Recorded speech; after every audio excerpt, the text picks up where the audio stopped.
Hello, everyone. Welcome to our podcast. My name is Anna, and I am very happy to be here with you today. This podcast is for beginners, so we will speak slowly and use simple English. Today, our topic is self-control.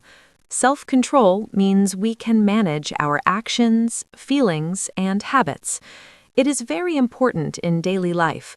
For example, we use self-control when we study, eat, or manage our time. I am here with my friend Mark, and we will talk about this topic together. I hope you enjoy listening and learning English with us today. Hi everyone, I'm Mark. Thank you, Anna, for the introduction. I'm excited to talk about self-control today. It is a very useful topic for everyone. We all need self-control in our daily life. It helps us make good choices and avoid bad habits. Sometimes it is not easy, but we can practice and improve. In this podcast, we will talk about simple examples of self-control. We will use easy words so you can understand well. I hope this conversation helps you learn English and think about your own habits too. What do you think about self-control, Mark? Yes, Anna, I agree with you. Self-control is very important, but sometimes it is difficult. I also have moments when I want to relax instead of working, but I try to control myself and finish my tasks first. It makes me feel good after that. I think self-control helps us reach our goals. If we practice every day, we can get better. Even small actions can make a big difference. I am happy to share my experiences and learn from you too. That's true, Mark. Small actions are very important. We do not need to be perfect. We just need to try a little every day. I think self-control is like a skill. We can learn it and improve over time. Sometimes we make mistakes, and that is okay. We can try again the next day. I also think it is important to be kind to ourselves. If we are too strict, we may feel stressed. So we need balance in our life. I like that idea, Anna. Balance is very important. If we have too much control, life can feel hard. But if we have no control, we may have problems. So we need a good balance. For example, we can work hard but also take time to rest. We can eat healthy food but also enjoy some treats. I think self-control is about making good choices most of the time. It is okay to relax sometimes too. Yes, Mark, I agree. Self-control is not about saying no to everything. It is about making good decisions. For example, I try to manage my time better. I make a simple plan for my day. This helps me stay focused and not waste time. Sometimes I still get distracted, but I try again. I think planning is a good way to practice self-control. It helps me feel more organized and calm. That is a great idea, Anna. Planning is very helpful. I also try to make a plan for my day. I write down my tasks and do them one by one. This helps me stay focused. When I finish my tasks, I feel proud. Self-control also helps me avoid bad habits, like using my phone too much. It is not easy, but I try to limit my time. These small changes help me a lot in my daily life. I understand that, Mark. Using the phone too much is a common problem. I also try to control that. Sometimes I put my phone away when I study or work. It helps me concentrate better. I think self-control is very useful for students and workers. It helps us use our time well and reach our goals. Even small steps can help us improve. Yes, Anna, that is very true. Self-control is useful for everyone. It helps us in school, work, and daily life. We can start with small habits and improve step by step. I think it is important to stay patient. Change takes time. We should not give up if it is difficult. I hope our listeners can learn something from our conversation and try to practice self-control in their life. Thank you, Mark. I think this is a great start to our topic. We talked about what self-control is and why it is important. I hope our listeners can understand and feel interested. In the next part, we will talk about simple examples of self-control in daily life. This will help you learn more useful expressions and ideas. Yes, Anna, that sounds great. Dear listeners, thank you for listening to our introduction. We hope you enjoy this topic and learn new English words. Now we will move to part 1, where we talk about daily examples of self-control. Please stay with us and continue listening. Let's begin the next part of our podcast now. Let's start part 1 and talk about simple examples of self-control in daily life. For me, one example is waking up early. Sometimes I want to sleep more, but I try to get up on time. It is not easy, especially on cold mornings. I tell myself I need to start my day. Another example is studying. Sometimes I feel lazy, but I try to sit down and study for at least a short time. Even 10 minutes is okay. These small actions are part of self-control. They help me stay focused and do what I need to do every day. That is a great example, Anna. For me, self-control is also important when I use my phone. I like to watch videos and check social media, but sometimes I spend too much time. So I try to limit my phone use. For example, I do not use my phone when I work or study. I put it away and focus on my tasks. It is difficult at first, but it becomes easier with time. This small habit helps me be more productive. I think many people have this problem, so it is a good example of self-control. Yes, Mark, I have the same problem with my phone. Another example for me is eating. I like sweet food, like chocolate and cake. Sometimes I want to eat a lot, but I try to stop myself. I tell myself to eat a small amount. This is not easy, but it is important for my health. I think food is a common situation where we need self-control. We can still enjoy food, but we need to be careful. This is a good way to practice self-control every day. I agree, Anna. Food is a good example. I also try to eat healthy food during the week. Sometimes I want fast food, but I try to choose better options. Another example is exercise. After work, I often feel tired and want to rest, but I try to go for a walk or do some exercise. Even a short walk is good. It helps my body and mind. Self-control helps me choose what is good for me, even when I don't feel like doing it. That is very true, Mark. Exercise is a great example. Another situation for me is time management. Sometimes I want to watch TV or relax, but I have work to do, so I try to finish my tasks first. After that, I can relax without worry. This makes me feel better. I think self-control helps us use our time wisely. If we always choose fun first, we may have problems later. So it is important to balance work and rest. Yes, Anna, time management is very important. I also try to follow a schedule. I plan my day and do my tasks step by step. Sometimes I do not want to follow the plan, but I try my best. Another example is saving money. When I go shopping, I sometimes want to buy many things, but I ask myself, do I really need this? This helps me spend less money. Self-control helps me make better decisions with my money. That is a very good point, Mark. Saving money is also part of self-control. I try to do the same. Before I buy something, I think carefully. Another example is emotions. Sometimes I feel angry or upset. In those moments, I try to stay calm and not say bad things. It is not easy, but I try to take a deep breath and think first. I think self-control is not only about actions, but also about feelings. It helps us have better relationships with others. I agree, Anna. Controlling emotions is very important. Sometimes I feel stressed or angry, but I try to stay calm. I may take a short break or go for a walk. This helps me feel better. Another example is talking.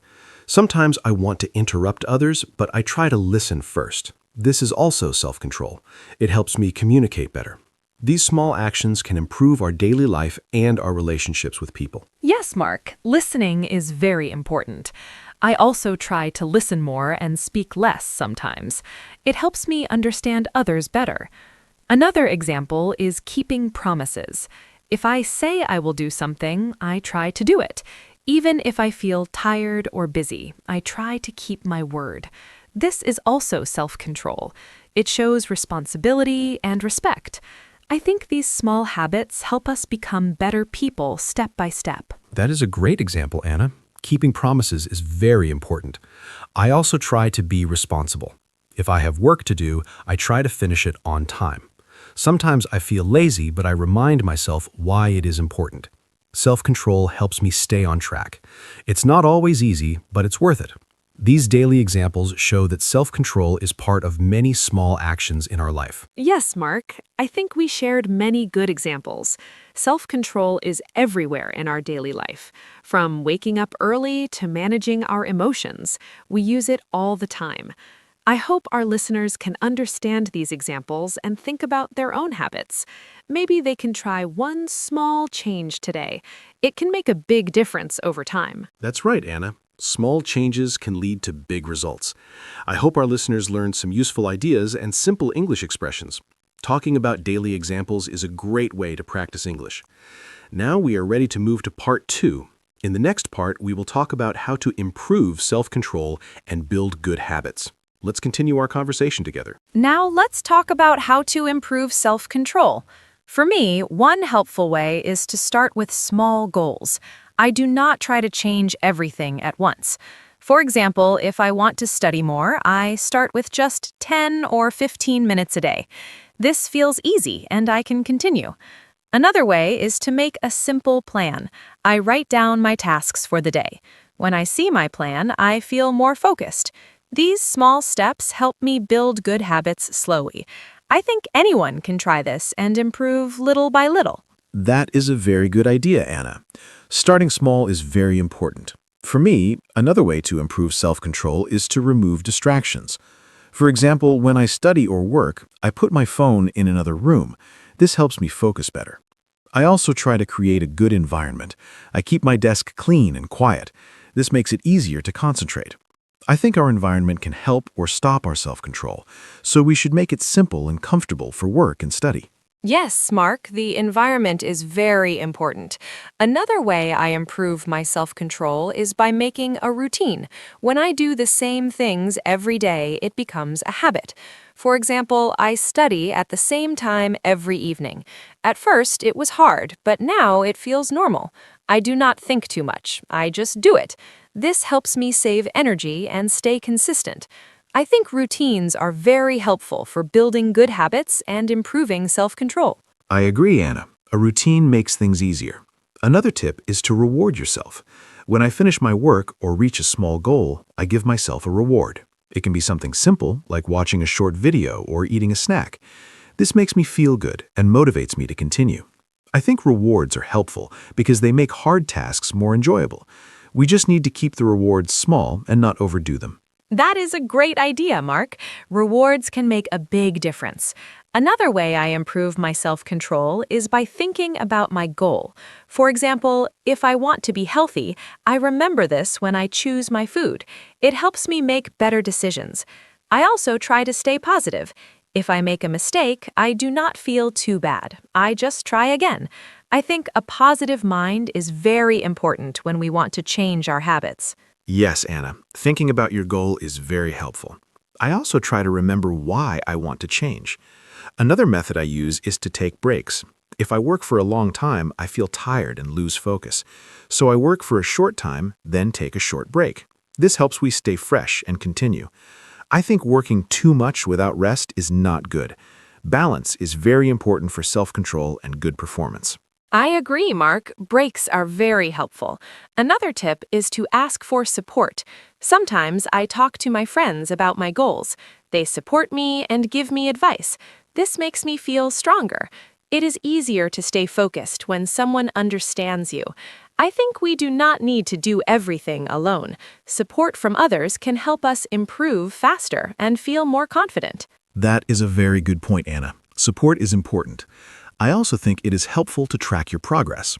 For example, I write down what I do every day. When I see my progress, I feel proud. It motivates me to continue. Even small progress is important. It shows that we are moving forward. This can help us stay consistent and not give up. Yes, Mark, tracking progress is a great idea. It helps us see our improvement. Another thing I do is keep things simple. If my plan is too big, I feel tired and stop.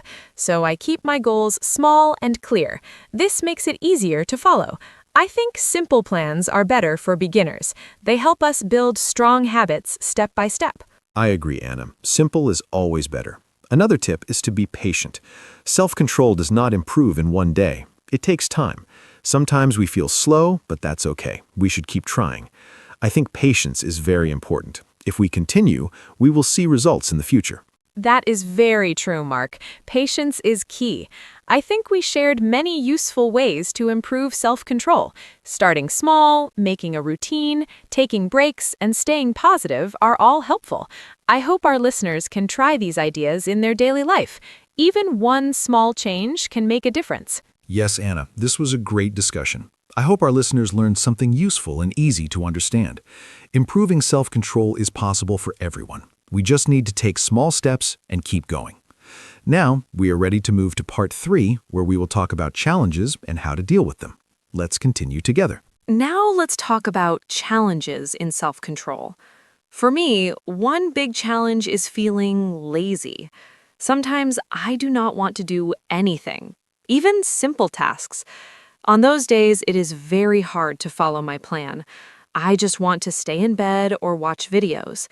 But I try to start with a very small action, like standing up or opening my book. After I start, it becomes easier. I think the hardest part is the beginning. If we can start, we can continue. This is my way to deal with lazy feelings. I understand that, Anna. I also feel lazy sometimes. Another challenge for me is stress. When I feel stressed, I want to avoid my work. I may watch videos or eat snacks instead of working. It is not a good habit. So I try to manage my stress first. I take deep breaths or go for a short walk. This helps me feel calm. After that, I can focus better. I think it is important to understand our feelings and deal with them before we try to control our actions. That is a very good point, Mark. Understanding feelings is important. Another challenge for me is distractions. For example, when I study, I sometimes check my phone again and again. It breaks my focus. To solve this, I put my phone far away or turn it off. It is a simple action, but it helps a lot. I think removing distractions is a strong way to improve self-control. We need to make it easier to focus and harder to get distracted. Yes, Anna, distractions are a big problem. Another challenge is losing motivation. Sometimes I feel excited at the beginning, but later I lose interest. When this happens, I remind myself why I started. I think about my goals again. This helps me continue. I also try to change my routine a little to make it more interesting. For example, I study in a different place or listen to music. Small changes can help us feel fresh and motivated again. I like that idea, Mark. Changing things a little can help a lot.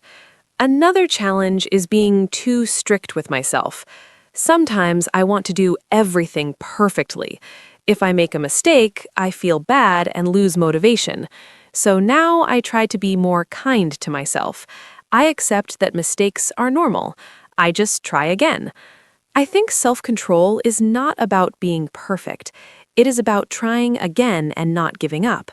This makes me feel more relaxed and strong. That is a very important idea, Anna. Being too strict can make things harder. Another challenge for me is time pressure. When I have many tasks, I feel overwhelmed. I don't know where to start. In this situation, I try to choose one small task and begin. After I finish one thing, I feel better and continue. I think breaking big tasks into small steps is a good way to deal with pressure. It makes everything feel easier and more possible.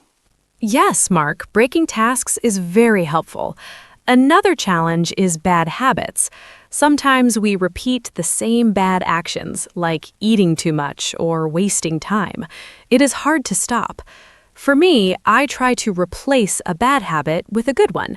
For example, if I want to eat snacks, I try to eat fruit instead. This is not perfect, but it is better. I think changing habits takes time, but small changes can help us improve slowly. I agree, Anna. Replacing habits is a smart way. Another challenge is feeling tired. When I'm very tired, I have less self-control. I make bad choices more easily. So, I try to take care of my body. I sleep enough and take breaks during the day. Good rest helps me think clearly and make better decisions. I think health is very important for self-control. If we feel good, it is easier to control our actions. That is very true, Mark. Health is very important. Another challenge is comparing ourselves to others. Sometimes I see other people doing very well and I feel bad. I think I am not good enough. But now I try to focus on my own progress. I do not need to be like others, I just need to improve little by little. This helps me stay positive and continue my journey. Self-control is personal and everyone has their own speed. Yes, Anna, that is a very healthy way to think. Everyone is different. Another challenge is giving up too quickly. Sometimes we try for a few days and then stop, but real change needs time. I try to remind myself to keep going, even if it's slow. I focus on small progress, not big results. This helps me stay patient. I think consistency is more important than speed. Doing a little every day is better than doing a lot once and stopping. I agree, Mark. Consistency is very important. We talked about many challenges, like laziness, stress, distractions, and bad habits. These are normal problems, and everyone has them. The important thing is to find simple ways to deal with them. I hope our listeners can understand that they are not alone. We all try and learn every day. Yes, Anna, this was a very helpful discussion. We shared many real challenges and simple solutions. I hope our listeners feel encouraged and ready to try. Self-control is not easy, but it is possible. With practice and patience, we can improve. Now, we are ready to move to the ending and finish our podcast. Thank you for staying with us. Thank you, everyone, for listening to our podcast today. We talked about self-control and shared many simple ideas and examples. I hope you enjoyed our conversation and found it helpful. Remember, self-control is something we can practice every day. Start with small steps and be kind to yourself. You do not need to be perfect. Just try your best and keep going. Thank you, Mark, for this great talk. I really enjoyed it. I hope our listeners can join us again next time. Take care and see you soon. Goodbye. Thank you, Anna, and thank you to all our listeners. It was great to talk about self-control with you today. I hope this podcast helped you learn new words and simple ways to talk in English. More importantly, I hope it helped you think about your own habits. Remember to stay patient and keep practicing. Small changes can make a big difference over time. I also enjoyed our conversation very much, Anna. Thank you, everyone, for listening. Have a wonderful day, and we hope to see you again in our next episode. Goodbye. Hello, everyone. Welcome back to our podcast. My name is Anna, and I am so happy you are here today. Today's topic is one of my favorite topics, summer. I love summer so much. The warm weather, the long days, the holidays, everything about summer makes me happy. Summer is a great topic to talk about in English because there are so many simple and fun words to learn. Whether you love hot weather or prefer something cooler, I think you will enjoy today's conversation. My friend Mark is here with me again. Mark, are you excited about today's topic? I cannot wait to hear what you think about summer.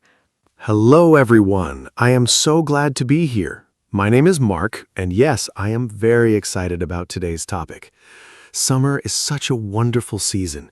It is the time for holidays, sunshine, ice cream, and spending time with friends and family. In this podcast, Anna and I will talk about everything related to summer: the weather, activities, food, travel, and more. We will use simple English so it is easy for everyone to follow along. Even if you are just starting to learn English, don't worry, we will speak slowly and clearly. I hope this conversation helps you learn new words and feel more confident in English. Let's begin.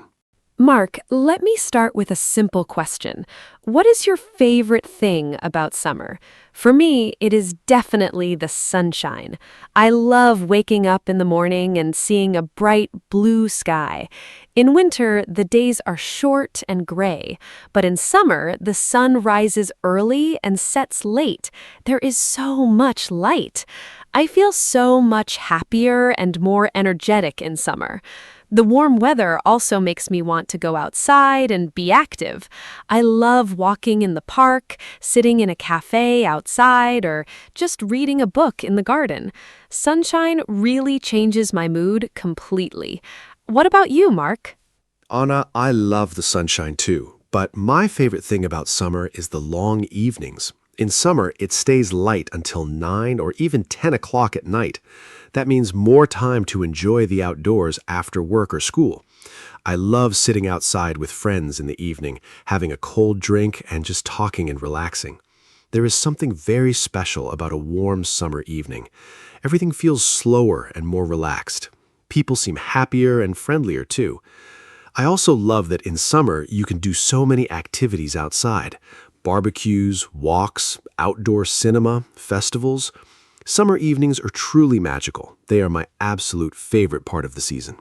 Oh, yes, summer evenings are so beautiful. I love them too. Mark, let's talk about summer weather. Summer means hot weather for most people, but how hot do you like it? I personally love warm weather, but not too hot. Around 25 degrees Celsius is perfect for me. When it is over 35 degrees, I find it too hot. I feel tired and uncomfortable. I drink a lot of water, stay in the shade, and try not to go outside in the middle of the day. What temperature do you prefer in summer? And do you have any tips for staying cool when it is very hot outside? Hot weather can be tough. 25 degrees is perfect. I agree with you, Anna. I also love warm weather, but extreme heat is very difficult. When it is very hot, I drink a lot of cold water, maybe 2 or 3 liters a day. I also wear light, loose clothing. Light colors like white and yellow are best because they do not absorb as much heat as dark colors. I also use a fan or air conditioning at home. Taking a cold shower in the afternoon is wonderful when it is hot. And I try to do outdoor activities in the morning or evening, not at midday when the sun is strongest. Staying hydrated is the most important thing in hot weather. Great tips, Mark. Staying hydrated is so important. I always carry a water bottle with me in summer. Mark, let's talk about summer holidays. Do you take a holiday in summer? I think summer is the most popular time for holidays. Many people travel in July and August because children are not in school. I love going on holiday in summer. Last summer, I went to the beach for 1 week. It was wonderful. I swam in the sea, ate delicious food, and relaxed in the sun. The beach is my favorite holiday destination in summer. Do you prefer the beach, the mountains, or the city for a summer holiday? What is your dream summer holiday? I love summer holidays. Last summer, I went to a small village in the mountains. It was cooler there than in the city, which was really nice. I went hiking every day and saw beautiful views. The mountains are so peaceful and quiet. But I also love the beach.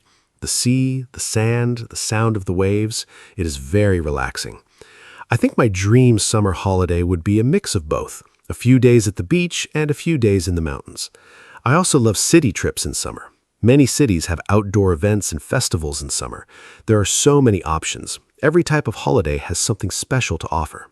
A mix of beach and mountains sounds wonderful. Mark, let's talk about summer food. I think food is one of the best parts of summer. In summer, I eat differently than in winter. I eat more salads, fresh fruits, and cold foods. My favorite summer fruit is watermelon. It is so refreshing and sweet. I also love strawberries, cherries, and peaches. They are all at their best in summer. I also enjoy ice cream a lot in summer. There are so many flavors. My favorite is lemon ice cream. It tastes so fresh and cold. Do you have favorite summer foods? I think food is one of the best things about the warm season. Anna, I completely agree. Summer food is amazing. My absolute favorite summer food is a barbecue. I love cooking outside with friends. We grill chicken, vegetables, and corn on the cob. Everyone sits together, eats, and has fun. It is a very social kind of meal. I also love cold drinks in summer. Fresh lemonade, iced tea, and fruit smoothies. They are so refreshing on a hot day. And yes, ice cream is essential. My favorite flavor is chocolate, but I also love mango ice cream. Summer is also great for eating outside at restaurants and cafes. There's something special about eating good food in the warm sunshine with the people you love. A barbecue sounds so fun. I love those too. Mark, let's talk about summer activities. There are so many things you can do in summer that you cannot do in other seasons. I love swimming. In summer, I go to the swimming pool or the beach very often. Swimming is great exercise and it is also very fun. I also love cycling in summer. The weather is perfect for riding a bike along a nice path. And I love having picnics in the park. I take a blanket, some food, and my friends, and we sit outside for hours. It is so simple, but so enjoyable. What are your favorite summer activities? Do you prefer outdoor sports or something more relaxing? I love so many summer activities. I enjoy swimming too. It is the perfect way to cool down on a hot day. I also love playing beach volleyball. It is so energetic and fun. I also enjoy hiking in summer, as I mentioned before. But I also like more relaxing activities. I love reading a book outside in the shade of a tree. There's nothing better than a good book, a warm day, and a cold drink beside you. I also enjoy outdoor concerts and festivals in summer. Many cities have free outdoor music events in summer. Going to a summer festival with friends is one of my favorite summer memories. Summer is really the best season for fun. Outdoor concerts are so much fun. I love them too. Mark, I want to talk about the beach. The beach is maybe the most popular summer destination for many people.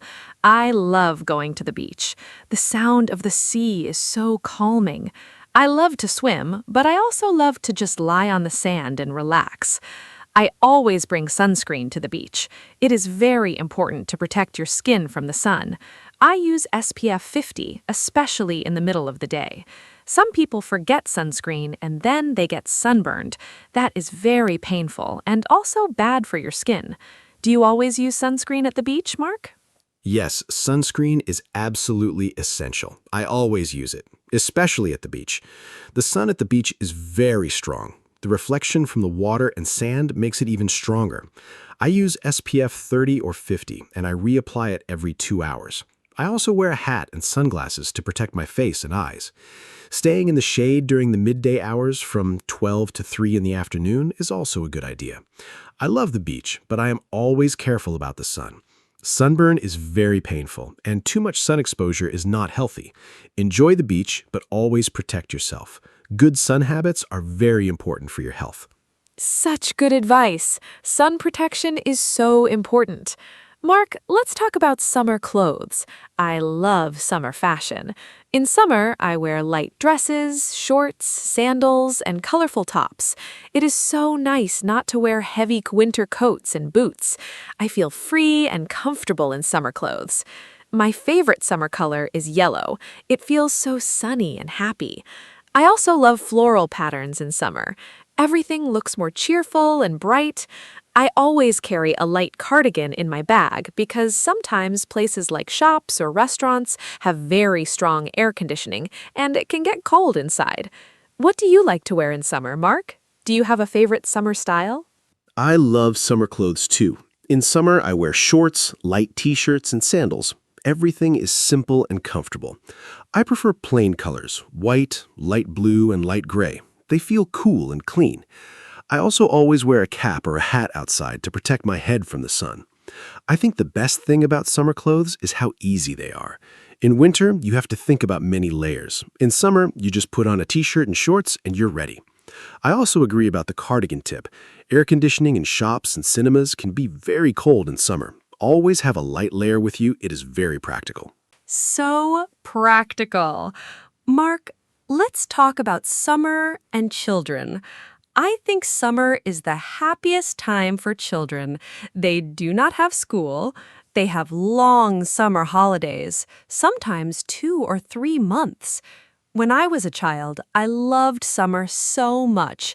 I spent my summers at my grandmother's house in the countryside. We played outside every day. We ran in the fields, picked berries, played in the river, and caught butterflies.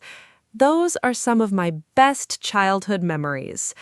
Summer felt endless and magical when I was young. Do you have good memories from your childhood summers, Mark? I think summer memories from childhood are very special and last forever. Oh yes, my childhood summers were the best. I grew up near the sea, so every summer we went to the beach almost every day. My parents would pack lunch and we would spend the whole day there, swimming, building sandcastles, playing in the waves. I also remember summer evenings playing football with the neighborhood kids until it was dark. Those were such simple but happy times. I also loved summer fairs and festivals in our town. There was always music, food stalls, and fun games. Childhood summers feel so free and carefree. Now, as an adult, I try to bring some of that same joy into my summers, spending time outside, relaxing, and enjoying simple pleasures. That sounds so beautiful, Mark. Childhood summers really are magical.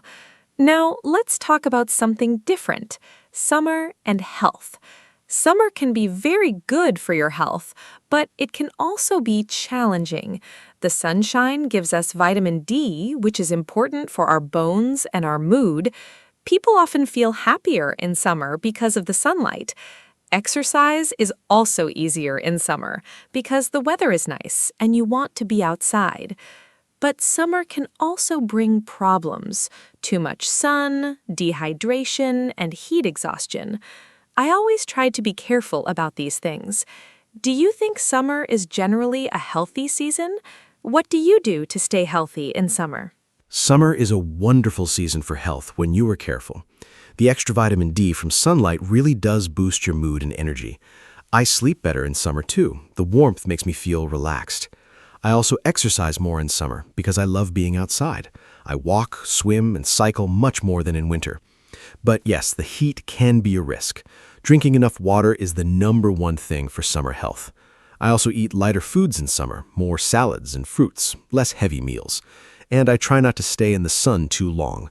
Taking care of yourself in summer means you can enjoy everything the season has to offer without any problems. So well said. Mark, let me ask about summer and travel. Summer is the most popular travel season. Airports and trains are very busy in July and August. Hotels and holidays can also be more expensive in summer. Have you ever had any travel adventures or funny travel stories from summer? I remember one summer I missed my flight because of a traffic jam on the way to the airport. It was a terrible day. But then I got on the next flight and my holiday was wonderful. Travel does not always go perfectly, but those stories become funny memories later. Do you have any memorable summer travel stories? Good or bad ones are both welcome. Oh, I have a funny travel story. One summer, my friends and I drove to the coast for a camping trip. We were so excited. But when we arrived, we realized we forgot the tent at home. We had all our sleeping bags and food, but no tent. We had to sleep in the car that first night. It was very uncomfortable, but we laughed so much about it. The next day, we bought a cheap tent from a local shop, and the rest of the holiday was perfect. Now that story is one of our favorite memories to tell. Travel surprises and mistakes make the best stories. The most important thing is to stay positive and laugh about the unexpected things. That story is so funny. Sleeping in the car? Oh no! But I love that it became a great memory. Mark, let's talk about summer festivals and events. Summer is full of fun events. There are music festivals, outdoor cinema, food festivals, sports events, and local fairs. I love going to local summer festivals. They are usually free or not expensive. There is music, food, dancing, and a great atmosphere. Last summer, I went to an outdoor jazz festival in my city. It was a beautiful, warm evening, the music was wonderful, and I sat on the grass with my friends. It felt like a perfect summer night. Do you enjoy going to festivals and events in summer? What kind of events do you like most? Summer festivals are one of my favorite things. I love music festivals most of all. There's something amazing about listening to live music outside under the open sky. The energy of the crowd, the music, the warm air, it is a truly special experience. I also love food festivals. You can try so many different types of food in one place. It's a great way to discover new cuisines. I've tried foods from many different countries at food festivals. I also enjoy street markets in summer. Many cities have outdoor markets on weekends in summer. You can find fresh produce, handmade crafts, and delicious snacks. Summer really brings communities together in such a joyful way. Outdoor markets are lovely. I always find something special at them. Mark, let's talk about gardening in summer. Do you like gardening? I think summer is the best time for gardens. Everything is green and in bloom, flowers, vegetables, fruit trees. Everything looks so beautiful. I have a small balcony garden. In summer, I grow tomatoes, herbs, and flowers on my balcony. I love watering my plants in the morning with a cup of coffee. It is so peaceful. And eating tomatoes from my own balcony is so satisfying. There is something special about growing your own food. It tastes better when you grow it yourself. Do you do any gardening in summer, or do you just enjoy other people's gardens? I love gardens, but I am not very good at growing plants. I have tried a few times, and usually the plants do not survive very long. I think I forget to water them regularly. But I admire people who are good at gardening. My parents have a beautiful garden with roses, lavender, and vegetable beds. When I visit them in summer, I love sitting in their garden. The smell of flowers in a summer garden is just wonderful. I also love visiting botanical gardens and parks in summer. Seeing all the different flowers and plants in full bloom is so beautiful. Maybe one day I will learn to be a better gardener. For now, I will enjoy other people's gardens. That is very honest, Mark. Gardens are beautiful to enjoy even if you do not grow plants yourself. Mark, let's talk about summer and learning English. Many people use summer as a time to study or improve their English. Maybe they travel to an English-speaking country, or they take a summer English course. I think summer is actually a great time to practice English because there are so many fun ways to do it. You can watch English movies, listen to English podcasts like this one, read easy books in English, or talk to tourists in English. What do you think is the best way to practice English in summer? Do you have any tips for our listeners? What a great topic. Summer is a wonderful time to practice English in a relaxed way. I think the best tip is to make English fun, not like homework. Watch your favorite movies or TV shows in English with subtitles. Read simple books or short stories in English. Listen to English songs and try to understand the words. If you travel somewhere where English is spoken, try to speak with local people. Even just saying hello and thank you is great practice. You can also keep a simple summer diary in English. Write a few sentences each day about what you did. It does not need to be perfect. The important thing is to practice every day, even for just 10 or 15 minutes. I love the diary idea. Writing in English every day is such good practice, and summer gives you so many things to write about. Mark, let's talk about something I find really interesting, how different countries celebrate summer. In some countries, summer means going to the beach every weekend. In other countries, it means mountain holidays. In Scandinavia, people celebrate midsummer with big outdoor parties. In some countries, summer is the rainy season, not hot and sunny. Not everyone experiences summer the same way. I think it is fascinating how the same season can be so different depending on where you live. Do you know about any interesting summer traditions from other countries that you find interesting or surprising? That is such an interesting point. Summer really is different around the world. In Japan, there are beautiful summer festivals called Matsuri with fireworks and traditional dances. People wear colorful, traditional clothing and celebrate outdoors. In Sweden, the Midsummer Festival is one of the most important celebrations of the year. People dance, sing, and eat traditional food around a decorated pole. In Brazil, summer is in December and January, which is very different for people from the Northern Hemisphere. In some tropical countries, summer brings monsoon rains, not sunshine. Learning about how different cultures experience and celebrate summer is a wonderful way to learn about the world. Every tradition is unique and fascinating. The Japanese summer festivals with fireworks sound absolutely magical. I would love to experience that one day. Mark, let's talk about summer and sleep. I find it harder to sleep in summer. The nights are shorter and it stays light outside for a long time. My bedroom also gets very warm, and I do not sleep well when I'm hot. I use a fan at night, and I open the window to let in cool air. I also use light cotton sheets instead of heavy blankets, but still, some summer nights are very uncomfortable. Do you sleep well in summer? Do you have any tips for sleeping better when it is hot? I think many people have this problem in summer. Oh, I definitely have this problem too. Sleeping in summer heat can be really difficult. My best tip is to close the curtains during the day to keep the room cool. This makes a big difference. Also, take a cool shower before bed. Not very cold, just refreshing. Your body temperature will go down and you will feel more comfortable. Wear light pajamas or sleep in just a light sheet. You can also put a cold, wet cloth on your forehead or wrists to cool down quickly. Drinking a glass of cold water before bed also helps. And yes, a fan is very useful. Point it towards the window to push hot air out and pull cooler air in. These tips really do work. Those tips are so useful. I will try the curtains one. I think my room gets very hot because I leave the curtains open all day. Mark, let's talk about summer and exercise. I think many people exercise more in summer because the weather is nice. But exercising in the heat can also be dangerous. It is important to exercise at the right time of day. I like to go for my walks and runs in the early morning before it gets too hot. The air is fresh, the streets are quiet, and the temperature is comfortable.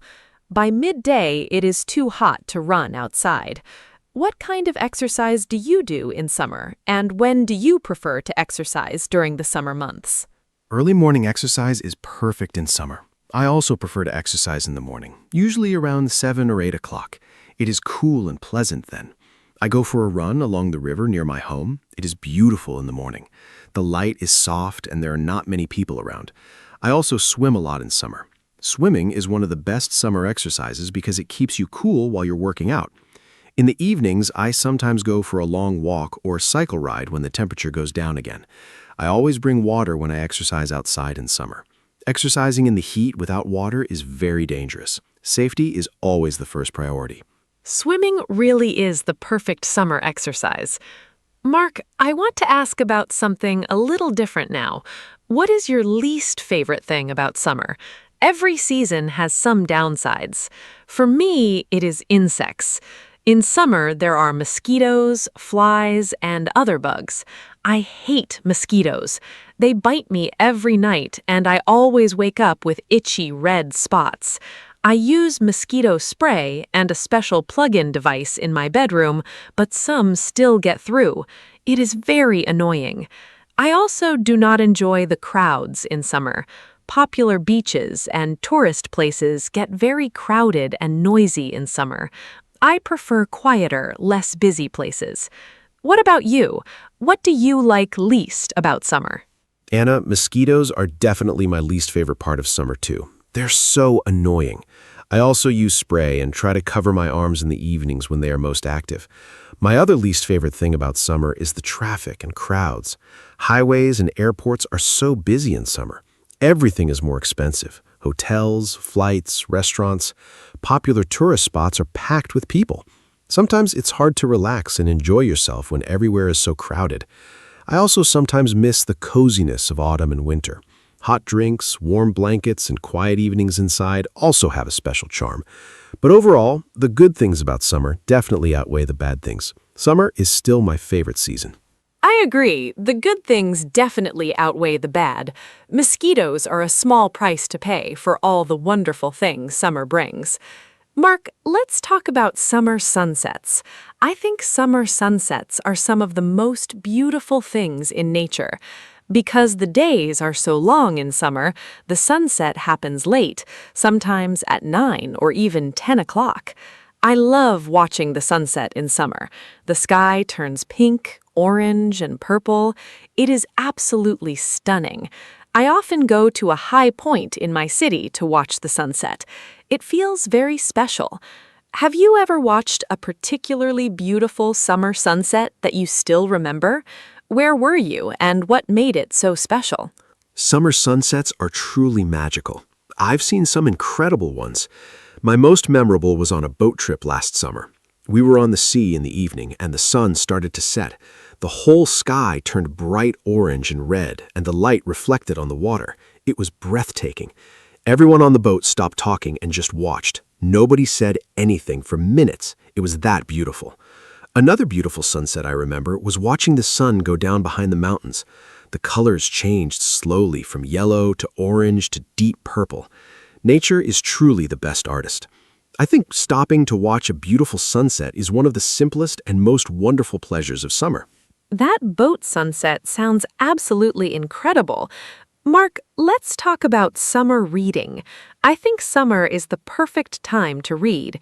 You have more free time, you can sit outside, and a good book in the sunshine is such a pleasure. I love reading on holiday.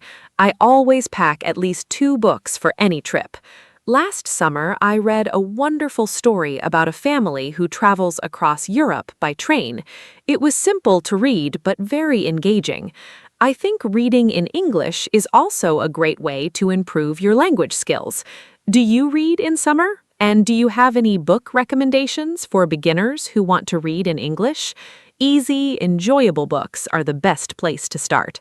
I love reading in summer. I agree, it is the perfect season for books. For beginners who want to read in English, I recommend short stories and simple novels. Books by Roald Dahl are wonderful for beginners. The language is clear and the stories are very entertaining. The Diary of a Wimpy Kid series is also easy and very funny. For something more relaxing, try travel books or simple romance stories. Reading in a language you are learning might feel difficult at first, but start with very short texts. Even 1 page a day is great progress. Use a dictionary for new words and try to enjoy the story, not just translate every word. Reading should be enjoyable, not stressful. Roald Dahl is a great recommendation. His stories are so imaginative and fun. Mark, let's talk about summer and friendship. I think summer is a time when friendships feel especially strong. You spend more time with people outside. You have shared experiences, holidays, barbecues, picnics, festivals. Those shared summer moments bring people closer together. Some of my strongest friendships are built on summer memories. I have a group of friends who I met on a summer language course many years ago. We are still very close today. Summer seems to create a special atmosphere where people connect more easily. Do you think summer is a good time for building friendships? Do you have any special summer friendships or memories with friends? Absolutely. Summer is wonderful for friendships. When the weather is good, people naturally want to be outside and social. You meet neighbors, join community events, and talk to strangers more easily. I think the relaxed atmosphere of summer makes people more open and friendly. Some of my best friendships started in summer, at camps, on holidays, or at outdoor events.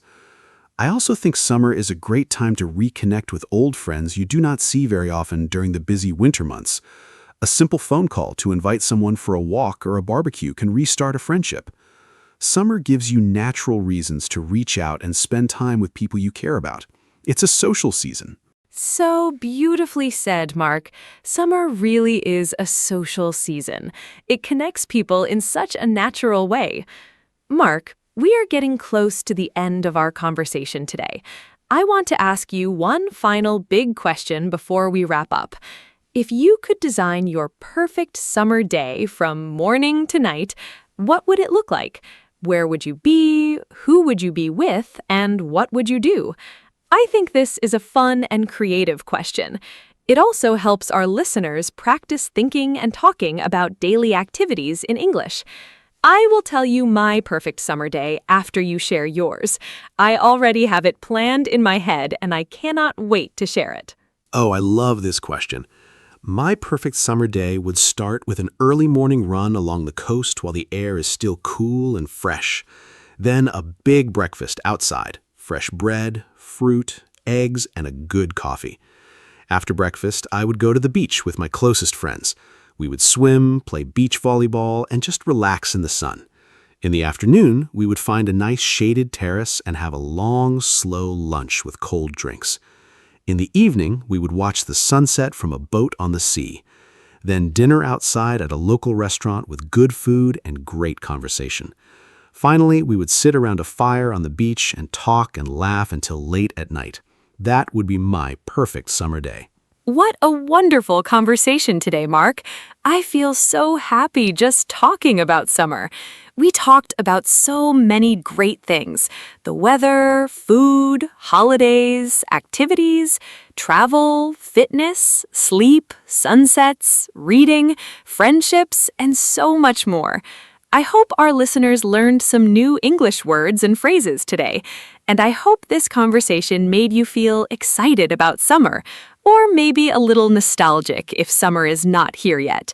Remember, the best way to improve your English is to listen, speak, and enjoy the language. Thank you so much to everyone who listened today. Summer and English learning are both beautiful journeys. Enjoy both of them to the fullest. Thank you, Anna. This was such a joyful conversation. And thank you to all our wonderful listeners for spending time with us today. Summer really is a special season, full of warmth, light, and happy memories. I hope our conversation gave you some ideas for things to do this summer and some useful English vocabulary to talk about summer with your friends. If you want to improve your English, use summer as your teacher. Go outside, experience new things, and try to describe them in English. Keep a summer journal, listen to English podcasts, and speak as much as you can. Learning English can be just as fun and warm as a beautiful summer day. Until next time, enjoy the sunshine, stay happy, and we will see you soon. Goodbye. Hello, everyone. Welcome to our podcast. My name is Anna. Today, I am here with my friend Mark. We talk about easy topics in English. This podcast is for people who are learning English. We speak slowly and use simple words. Today's topic is very interesting. We talk about wasting time. What does that mean? When you do something but it is not useful or important, you are wasting time. I think everyone does this sometimes. I do it too. So Mark, are you ready to start? Hi, Anna. Hi, everyone. Yes, I am very ready. Thank you for the nice introduction. I am Mark. I am happy to be here today. This topic is fun because everyone can understand it. We all waste time sometimes. It is a normal part of life. Some people waste a lot of time, some people waste a little time, but nobody is perfect. I think we can learn a lot from talking about this. So, Anna, let's begin. This will be a great conversation. I'm excited. So Mark, what does wasting time mean to you? Can you explain it in simple words? For me, wasting time means doing something that has no result. For example, I sit and look at my phone for 1 hour. After that, I do not feel good. I did not learn anything. I did not do any work. I just looked at videos and pictures. That is wasting time for me. Sometimes I feel a little sad after doing that, but I still do it. I think it is very easy to waste time. What do you think? That is a great example, Anna. I agree with you. For me, wasting time means spending time on things that are not important right now. For example, I sometimes watch TV for 3 or 4 hours. I am not tired. I do not need rest. I just sit and watch. After that, I remember my homework or my work, and I feel worried. I think, oh no, I need to do that. It's a bad feeling. But in the moment, watching TV feels easy and nice, so it is hard to stop. I think that is why people waste time. Mark, do you think wasting time is always bad? I sometimes think a little rest is not bad. For example, when I am very tired, I sit and do nothing for 30 minutes. Is that wasting time? I'm not sure. Maybe sometimes we need to rest. We need to stop doing work. Our brain needs a break. So maybe sometimes doing nothing is okay.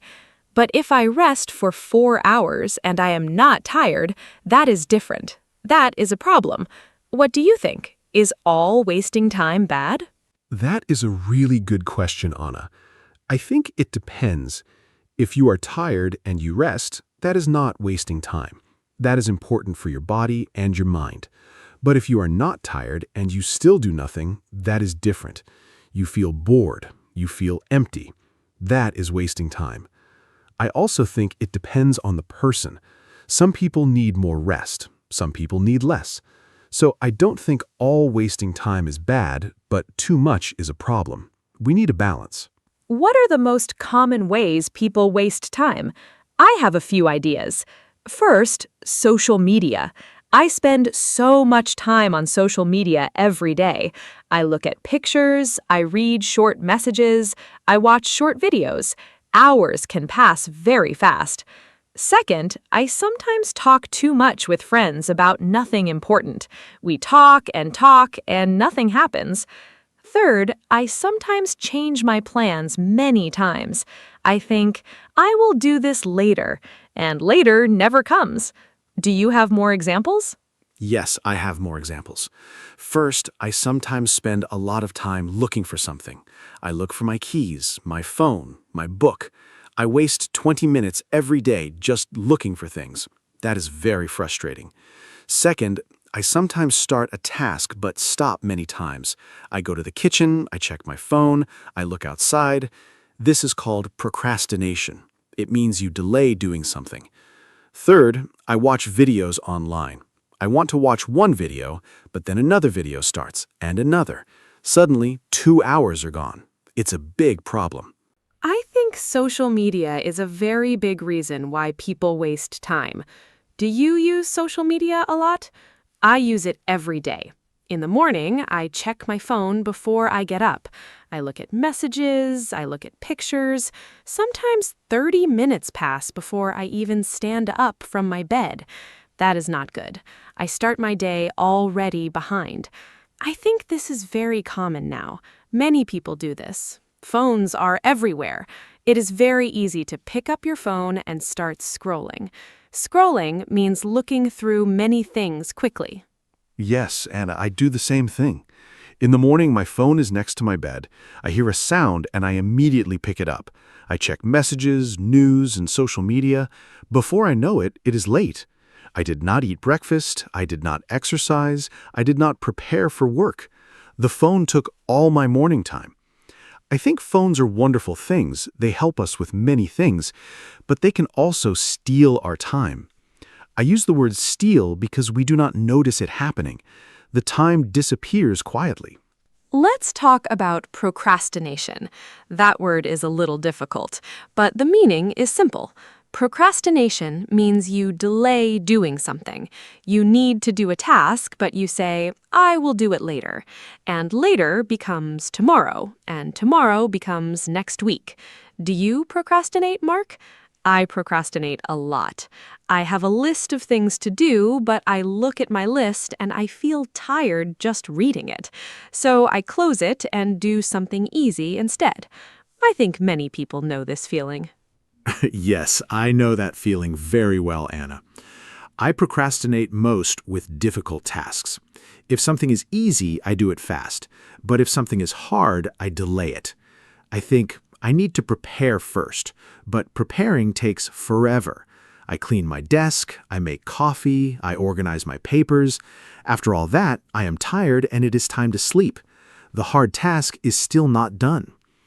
Procrastination is tricky because you feel busy. You do small things, but the important thing never gets done. Why do people procrastinate? I think one reason is fear.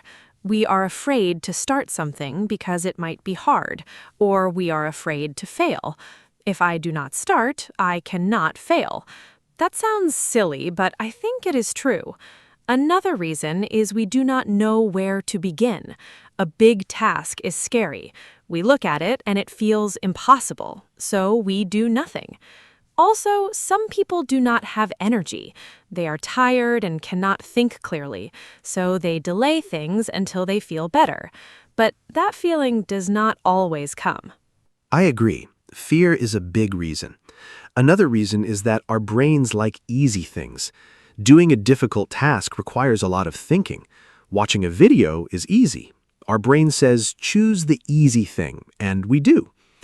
Also, I think some people do not see the result of their work right away. If you work hard today, you might see the result next week or next month. That feels far away, but a fun video gives you a good feeling right now, so we choose the video. It's about immediate and delayed satisfaction. Let's talk about a funny kind of wasting time. It is called busy but not productive. This means you look very busy. You move fast, you write things, you make calls, but at the end of the day, nothing important is done.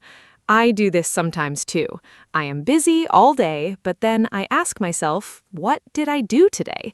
And the answer is not clear. I did many small things. I answered emails, I organized files, but the big important task? I did not touch it.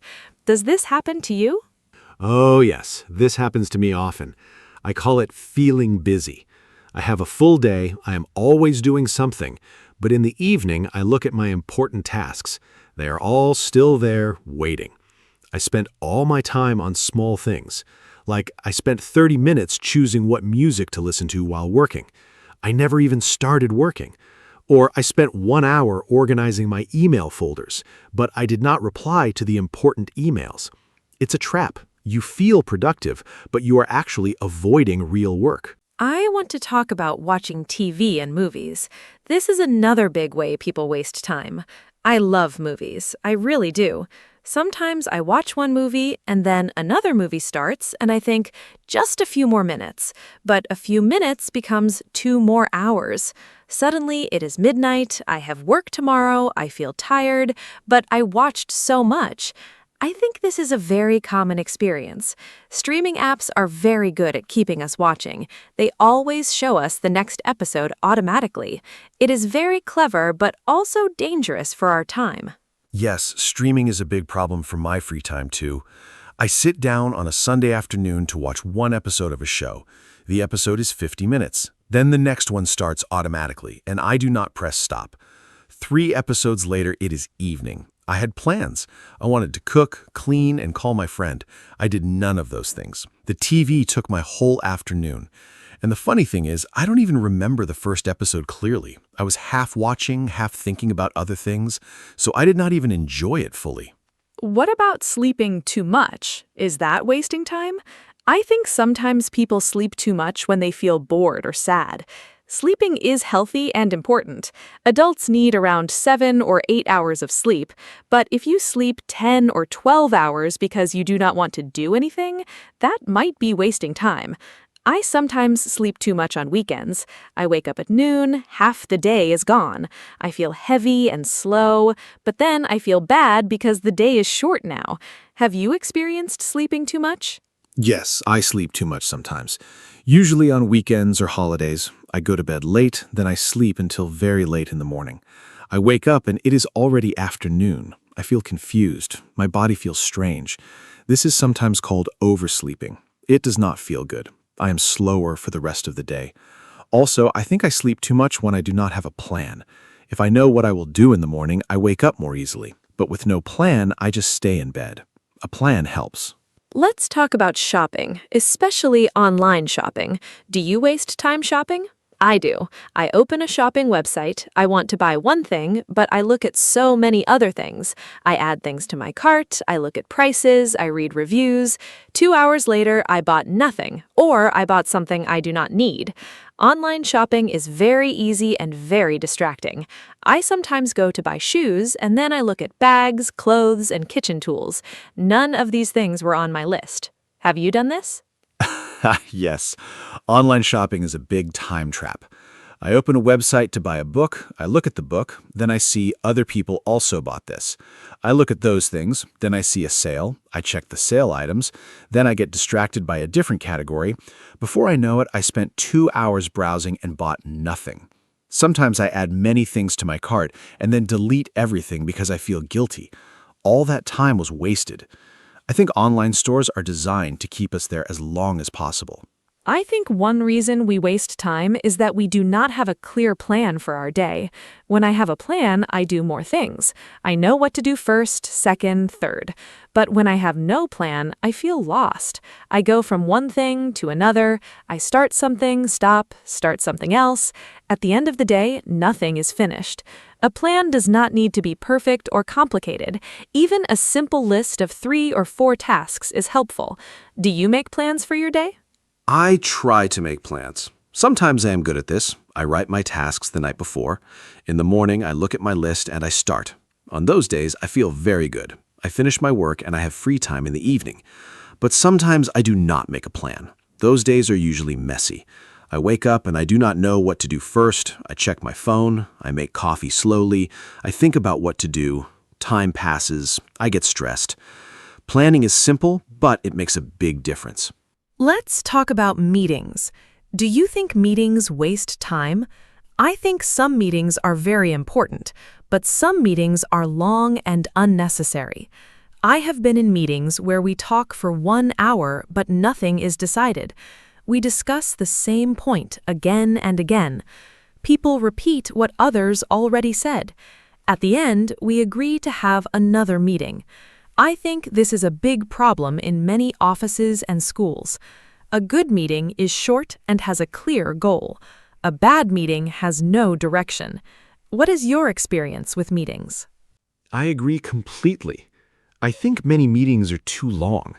Sometimes a simple email can replace a 1-hour meeting, but people prefer to meet and talk. I understand that face-to-face communication is important, but not every problem needs a meeting. I have attended meetings where I did not need to be there. My part was 5 minutes, but I stayed for the whole hour. That is 60 minutes of my life that I did not use well. The best meetings are short, clear, and end with a decision or action. I think everyone should learn how to have shorter meetings. Now let's talk about something positive. How can we stop wasting time? One thing I try to do is put my phone in another room when I am working. If my phone is next to me, I always want to check it. But if it is in the bedroom and I am in the kitchen working, I do not go to get it every 5 minutes. Out of sight, out of mind. This phrase means if you cannot see something, you think about it less. It really helps me focus. Another thing I do is set a timer. I work for 25 minutes without stopping. Then I rest for 5 minutes. Those are great tips, Anna. I do some of these too. Another thing that helps me is starting with the most difficult task first. In the morning, my energy is high. My brain works well, so I do the hard thing first. After that, everything else feels easy. If I do easy things first, I get tired. Then the hard task feels even harder. I also try to keep my workspace clean. A messy desk distracts me. I see things and I start thinking about them instead of working, so I clean my desk before I start. Small habits can help a lot. I want to talk about the concept of time blindness. This means some people do not feel time passing. They do not notice that an hour has passed. It feels like 10 minutes. I think I have this sometimes. I start reading and suddenly 2 hours are gone. I did not notice. I think people who have ADHD often experience this. ADHD is when it is hard to focus and control attention. But even without ADHD, many people do not notice time passing. This is why timers and alarms are very helpful. They tell you when time is up. That is very interesting, Anna. I think I have time blindness too sometimes, especially when I'm doing something I enjoy. Time flies. But when I do something boring, every minute feels long. This is normal. Our brain experiences time differently based on what we're doing. I think the problem comes when we are doing something fun but unproductive, like playing games or watching videos. Time flies and we do not notice. Then we feel shocked. It is already evening, but I just sat down. Having alarms or timers is a simple and helpful solution. Let me talk about something called decision fatigue. Every day, we make many, many decisions. What to eat, what to wear, what to do first. All these decisions take mental energy. After many decisions, our brain gets tired. Then we make bad decisions, or we make no decision and we just do nothing. I think this is one reason why people waste time in the afternoon or evening. They used all their energy on decisions during the day, so later they cannot think well. To fix this, some people make small decisions automatic, like eating the same breakfast every day. That is a really interesting idea, Anna. I think decision fatigue is real. I notice it on busy days. In the morning, I'm sharp and focused, but after lunch, I feel slow. Small things feel hard. I cannot decide what to do next, so I just sit and look at my phone. I think making some decisions in advance is smart, like planning meals for the week or choosing clothes the night before. These small actions save mental energy. Then you can use that energy for important things later. Our brain has a limit, and we should use it wisely. Do you think boredom causes people to waste time? I think yes. When I am bored, I pick up my phone immediately.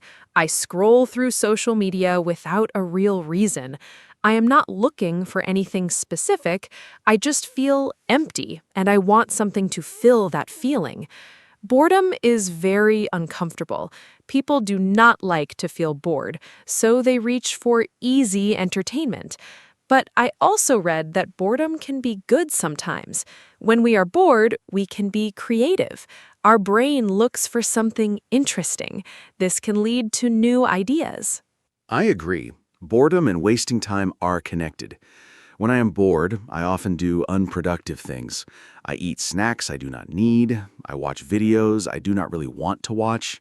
I just want to feel something. But I have also experienced what you described. Sometimes when I am bored and I do not pick up my phone, I start thinking creatively. I get ideas. I remember things I want to do. I make plans. So boredom is not always bad, but most people do not let themselves feel bored. They immediately fill the silence with phones and screens. Let's talk about the difference between rest and wasting time. I think this is important. Rest is necessary. Rest is when you stop working and let your body and mind recover. Examples of rest: sleeping, taking a walk, talking with a friend, listening to music. Wasting time is different. Wasting time gives you no energy. After wasting time, you still feel tired, or you feel guilty. After real rest, you feel better. You have more energy. You are ready to work again. So the question to ask yourself is, do I feel better after this? If yes, it was rest. If no, it was wasting time. That is a very clear explanation, Anna. I like that test. Do I feel better after this? I will use that. I think for me, a walk outside is always real rest. I come back with more energy and a clearer head, but watching videos for 2 hours, I feel worse. My eyes are tired, I feel slow and a little sad, and I have less time for things I care about. So the videos were wasting time. I also think the intention matters. If I decide to rest and I watch one movie, that is planned rest. But if I watch 4 movies and miss my plans, that is wasting time. What do you think about video games? Are they wasting time? I know many people love video games. Some people play for fun and relaxation. That is fine, I think. But some people play for 6, 8, 10 hours a day. They skip meals, they do not sleep enough, they ignore their friends and family. That seems like a problem, but I don't want to judge. I think the question is balance. Can you play games and still do your important tasks? If yes, great. If games are taking over your life, that is a problem. What do you think, Mark? I think video games are like any other activity. The amount of time is the key. I play games sometimes. I enjoy them. Games can be creative and fun. Some games teach problem solving and strategy. But like you said, when gaming takes too much time, it becomes a problem. I have friends who play until 3 or 4 in the morning. They are tired the next day. They miss work or school. They argue with family about this. That is not healthy. I think 2 hours of gaming is fine for most people. More than that can become too much depending on the person. I want to talk about something that I think is important: comparison and social media. When I scroll through social media, I see people's perfect lives, beautiful photos, nice holidays, success stories. I start comparing myself to them. Why am I not doing that? Why do I not have that? And I feel bad about my own life. This makes me want to scroll more, looking for something to feel better. But the feeling doesn't get better. It gets worse. So I am wasting time and feeling bad. It's a double problem. Do you compare yourself to others online? Yes, I do sometimes. It's very natural. We see what other people share, and we forget that people only share the best moments. Nobody posts a picture when they feel sad or lazy. Nobody shows their failures online. So social media gives us a false picture of life. Everyone looks successful and happy, and we compare our real life to their highlights. That's not fair to ourselves. I think it is good to take breaks from social media. Sometimes I delete the apps for 1 week. I feel much better. I have more time, and I stop comparing myself to others. Let's talk about the morning. How you start your day can decide how you use your time. Some people wake up and immediately look at their phone. This can cause stress right away. You read bad news, you see emails, you start worrying before you even get up. This is not a good way to start the day. Other people wake up and do something calm first. Drink water, stretch, walk outside, eat breakfast slowly. This helps the brain start well. I am trying to not look at my phone for the first 30 minutes after waking up. It is difficult, but helpful. I think the morning is very important. I used to check my phone immediately. My first thought of the day was someone else's message or some news story. It put me in a reactive mood. I was responding to others before I even thought about my own day. Now I try to have a morning routine without my phone. I drink water, I do some light exercise, I eat breakfast. I look at my plan for the day. After that, I check my phone. This small change helped me a lot. I feel more in control of my day. I waste less time because I start with intention. What do successful people say about time? I have read some things about this. Many successful people protect their time very carefully. They say no to things that are not important. They do not go to every meeting. They do not answer every email immediately. They choose what to spend time on. I think saying no is a very important skill. Many people feel bad saying no. They say yes to everything, and then they have no time for their own goals. Learning to say no politely is a big part of managing your time well. I am still learning this. Yes, saying no is very hard. I find it difficult too. I want to be helpful to everyone, so when someone asks me for something, I usually say yes. But then I have too many things to do, and I do not do any of them well. I rush, I make mistakes, I feel stressed. I have heard that saying no is a form of respect for yourself and for the other person. If you say yes but cannot do it well, that is also bad. It is better to say no clearly than to say yes and disappoint someone. I am practicing this. Let's talk about clutter. Physical clutter, like a messy room or desk. Does a messy environment make you waste time? I think yes. When my room is messy, I cannot focus. I look at the mess and I feel overwhelmed. I cannot start working. I think I should clean first. But then cleaning takes 1 hour, and after cleaning, I am tired, and my work is still not done. Also, I waste time looking for things in a messy space. Where is my charger? Where is my notebook? These small searches add up. A clean space helps me work faster and better. I completely agree. A clean space is very important for me too. When my desk is clean, I feel clear. My brain is calm. I can focus. But when there are papers and cups and other things everywhere, my brain feels the same way, messy. I read that our environment affects our mood and concentration. This makes sense to me. I now spend 10 minutes every evening cleaning my desk. It takes very little time, but the next morning I start in a good place. This small habit saves me time and energy every day. The environment around us matters. Let's talk about how smartphones changed our relationship with time. Before smartphones, people had to wait in lines or on trains with nothing to do. They looked out the window, they thought, they talked to strangers, they were bored. Now, everyone has a phone. The moment there's a free second, we look at our phones. We never need to be bored or empty. But I wonder if we are missing something. Time to think, time to be creative, time to notice the world around us. Our phones filled all our empty time. Maybe some empty time was good for us. That is a beautiful and interesting thought, Anna. I agree. We are never truly bored now, and I think this is actually a problem. Ideas often come when we are resting or doing nothing. Scientists, writers, and artists often talk about this. Their best ideas came in the shower, on a walk, or before sleeping. These moments of doing nothing are actually important for the brain. But now we fill every quiet moment with a phone, so we have fewer moments of real thinking. I think we should protect some empty time every day. Just sit and think. Do nothing digital. I want to share a concept called time affluence. This means feeling like you have enough time. People who feel rich in time are happier. They are less stressed. They enjoy their activities more. But many people feel time poor. They always feel busy and rushed. Interesting research shows that helping other people can make you feel like you have more time.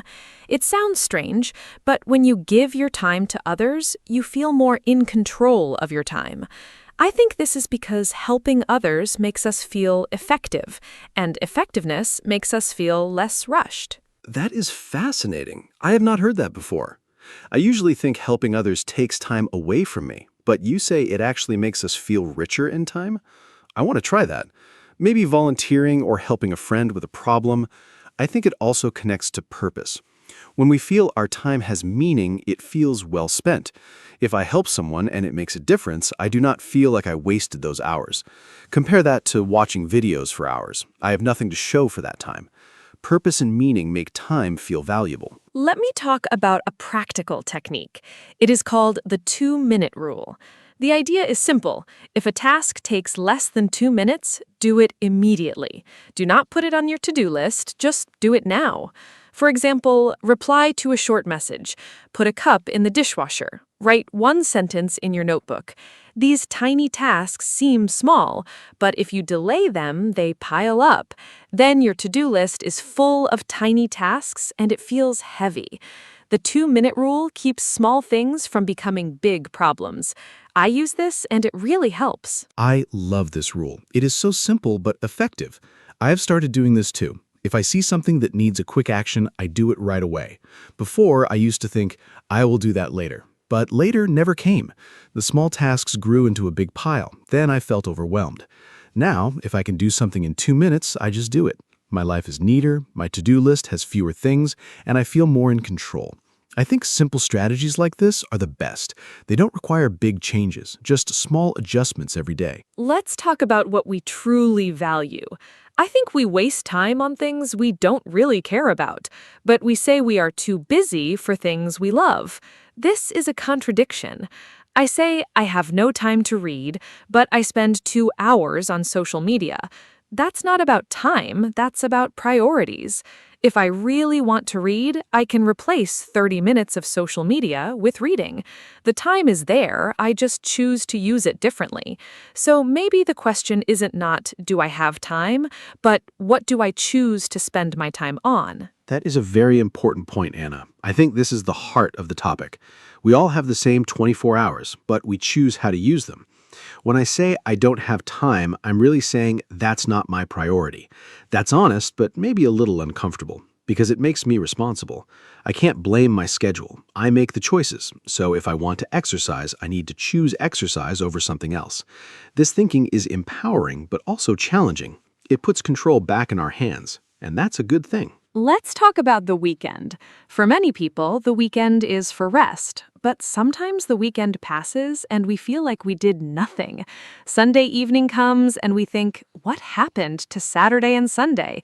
We slept late, we watched TV, we ate slowly, we talked a little, but we didn't do the things we planned. We wanted to clean the house, call a friend, go outside, or start a hobby. And then Monday is here again. This disappeared weekend feeling is very common. Do you know this feeling? Yes, I know this feeling very well. I call it Sunday sadness. You feel that the weekend ended before it really began. I think the problem is we have no plan. We think, I will rest and then do things. But rest is comfortable and the things never happen. I now try to plan 1 or 2 small goals for the weekend. Not too many, just 1 or 2. Maybe cook a new recipe or go for a long walk. Having one goal makes the weekend feel meaningful, and I still rest, but the weekend doesn't disappear completely. It has some shape and purpose. I want to talk about guilt. When we waste time, we often feel guilty. We know we should be doing something else, and that guilty feeling is not nice. But here is something interesting. Feeling guilty does not help us stop wasting time. It actually makes things worse sometimes. When I feel guilty, I feel bad. And when I feel bad, I want to feel better. So I watch more videos or scroll more. The guilt creates more wasting. I think a better approach is to notice what happened without judgment. Okay, I wasted 2 hours. That is okay. What can I do now? That is very wise, Anna. I think self-compassion is important here. If you are always angry at yourself for wasting time, you create stress. Stress makes focus harder, and then you waste more time. It's a cycle. I try to be kind to myself when I waste time. I say, everyone does this, I can start fresh. This is much more helpful than I'm so lazy, I wasted the whole day. Negative self-talk does not motivate us. It just makes us feel bad. Kindness to yourself is not weakness. It is a strategy for doing better next time. Let's talk about the role of sleep in wasting time. When I do not sleep enough, I waste a lot of time the next day. I cannot focus, I move slowly, I make mistakes. I need to read things 3 times to understand. A task that takes 30 minutes when I'm rested takes 1 hour when I'm tired. So poor sleep actually creates wasted time. And then I feel bad in the evening and I stay up late, and then I am tired again the next day. It's a bad cycle. Good sleep is one of the best ways to protect your time. It sounds simple, but it is true. That is so true. Sleep is foundational. Everything depends on it. When I sleep well, I am fast, clear, and energetic. I finish things quickly. I have time left over. But after a bad night, I am slow and distracted. I drink too much coffee. I sit at my desk, but nothing gets done. I look at my phone more. I eat more sugar to feel energy. All of this is wasting time and also hurting my health. I now try to go to sleep at the same time every night. This consistency helps my body know when to rest. A good sleep schedule is a real time saver. Let me share a reflection. We talked about many ways people waste time: social media, procrastination, screens, no plans, messy spaces, bad sleep, meetings. But I think the biggest reason is disconnection from our own values. When we know what we truly want in life, it is easier to say no to distractions. When I feel lost or empty, I waste more time. When I have a goal I care about, I waste less time. So maybe the deepest solution is not a time management trick. It's asking yourself, what do I really want? What matters to me? And then living in that direction. That is beautifully said, Anna. I agree deeply. Time management systems and apps can help. Timers and to-do lists can help. But without knowing your why, you will still get lost. You will still scroll and procrastinate. But if you have a clear reason to use your time well, everything changes. You wake up with intention. You make choices on purpose. You protect your time like something precious, because it is. Time is the one thing we cannot get back. Every minute spent is gone forever. So we should use it in ways that reflect what we truly love and value. We are getting close to the end of our podcast today. I want to say thank you to everyone who listened. I hope this conversation was helpful and easy to understand. We talked in simple English, I hope. We covered many topics about wasting time, from social media to procrastination, from sleep to values. I learned things from this conversation too. Talking with Mark always helps me think better. I hope you feel the same. Remember, you do not need to be perfect with your time. Small improvements are good enough. Even using your time a little better each day makes a big difference. Thank you, Anna, and thank you to all our listeners. I really enjoyed today's conversation. It made me think about my own habits. I know I waste time too, but I also know I can do better. And hearing Anna's thoughts helped me understand new ideas. I hope you, our listeners, also found something useful. Maybe one tip that you can use starting today. Remember, Time is precious. It's the same for everyone. Rich or poor, young or old, we all have 24 hours. How we use them is up to us. Thank you for spending some of your time with us today. See you next time. Hello, everyone. Welcome to our podcast. My name is Anna. Today, we talk about education. Education is very important in our life. We go to school when we are children. We learn many things there. We learn to read, write, and count. We also learn about the world. I think school is a great place. We meet friends there, we play and study together. Teachers help us every day. I liked school very much when I was a child. Did you like school? Today, my friend Mark is here with me.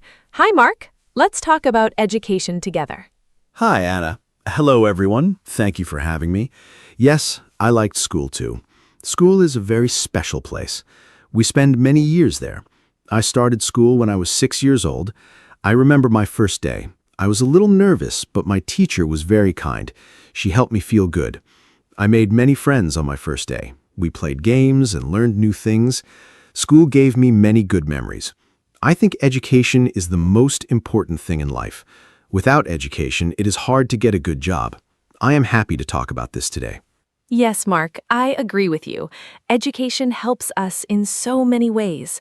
First, we learn to read. Reading is very important. We read books, signs, and messages every day. Second, we learn math. Math helps us count money and understand numbers. Third, we learn about history and science. These are very interesting subjects. I loved reading class the most in school.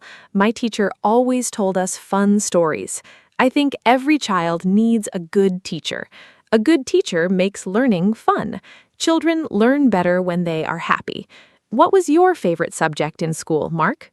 My favorite subject was science. I loved learning about animals and plants.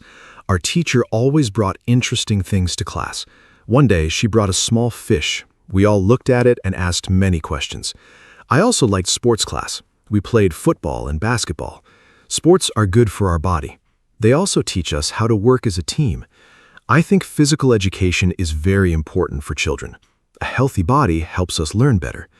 Anna, do you think children should have more sports at school? I believe movement helps the brain work better. It is very important. I completely agree, Mark. Children need to move. They cannot sit all day. When children play and move, they feel better and learn more easily. I think schools should have sports every day, not only once or twice a week. But I also think art is very important. In art class, children draw and paint. They use their imagination. Art helps children express their feelings. Some children are very quiet, but they can show their feelings through art. Music is also wonderful. When I was a child, I loved singing at school. I think all subjects are important. Every child is different and likes different things. That is so true, Anna. Every child is different. Some children love reading. Some love drawing. Some love numbers. Good schools understand this. They give children many different activities. This helps every child find what they love. I remember one boy in my class.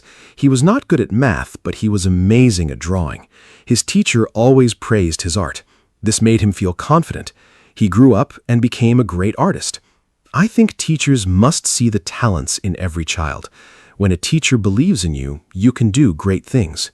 Every child has something special inside. Yes, teachers are so important. They are like second parents to us. They spend many hours with children every day. Teaching is not an easy job.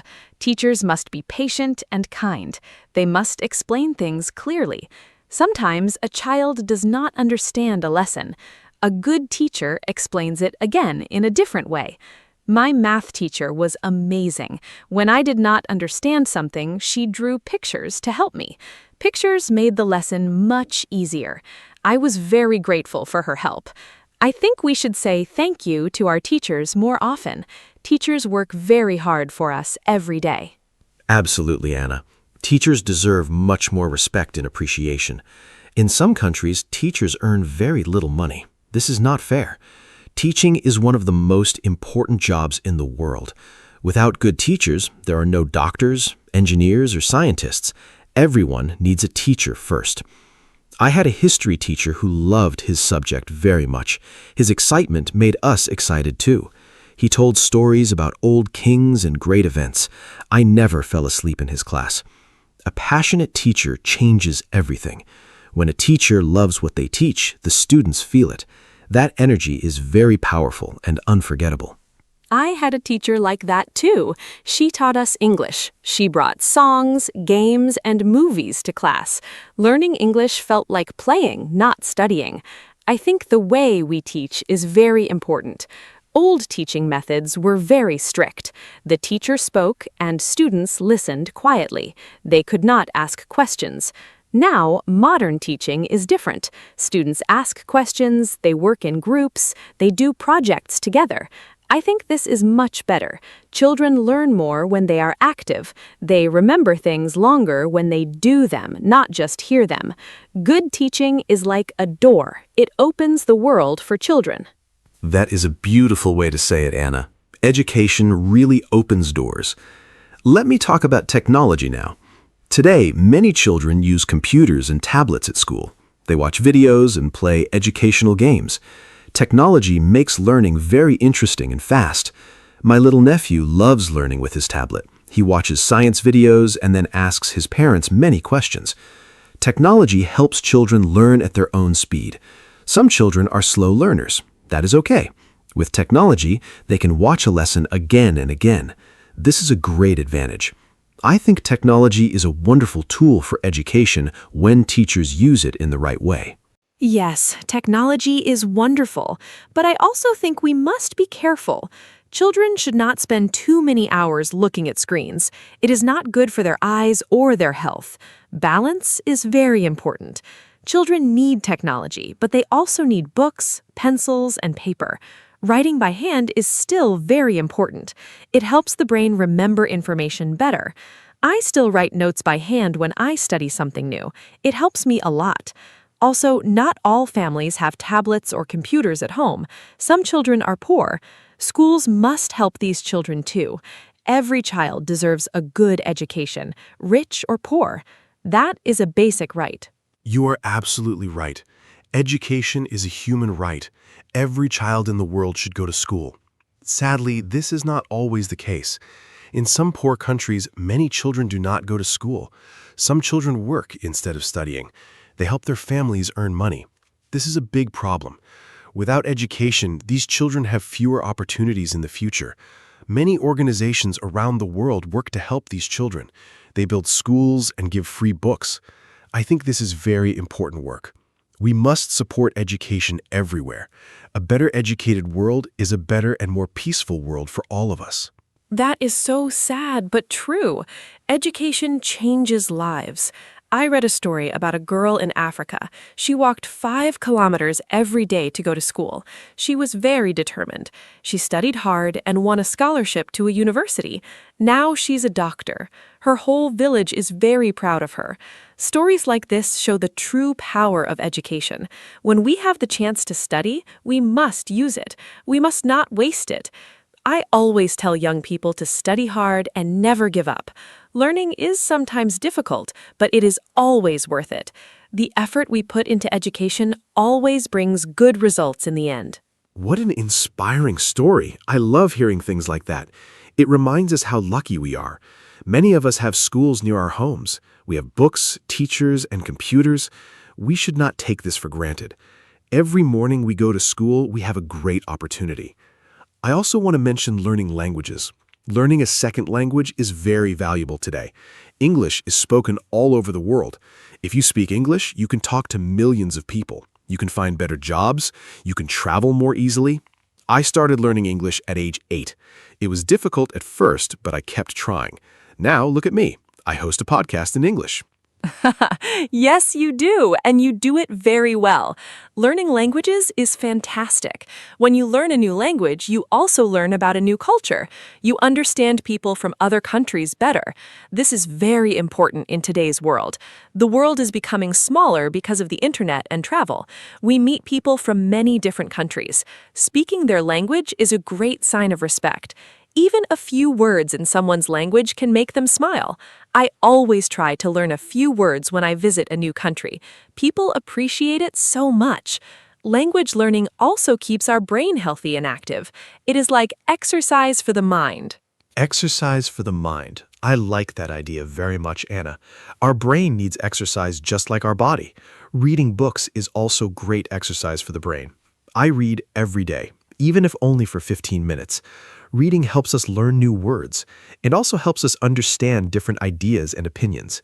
When I was a teenager, I did not like reading very much. I preferred watching TV. Then my father gave me an exciting adventure book. I could not stop reading it.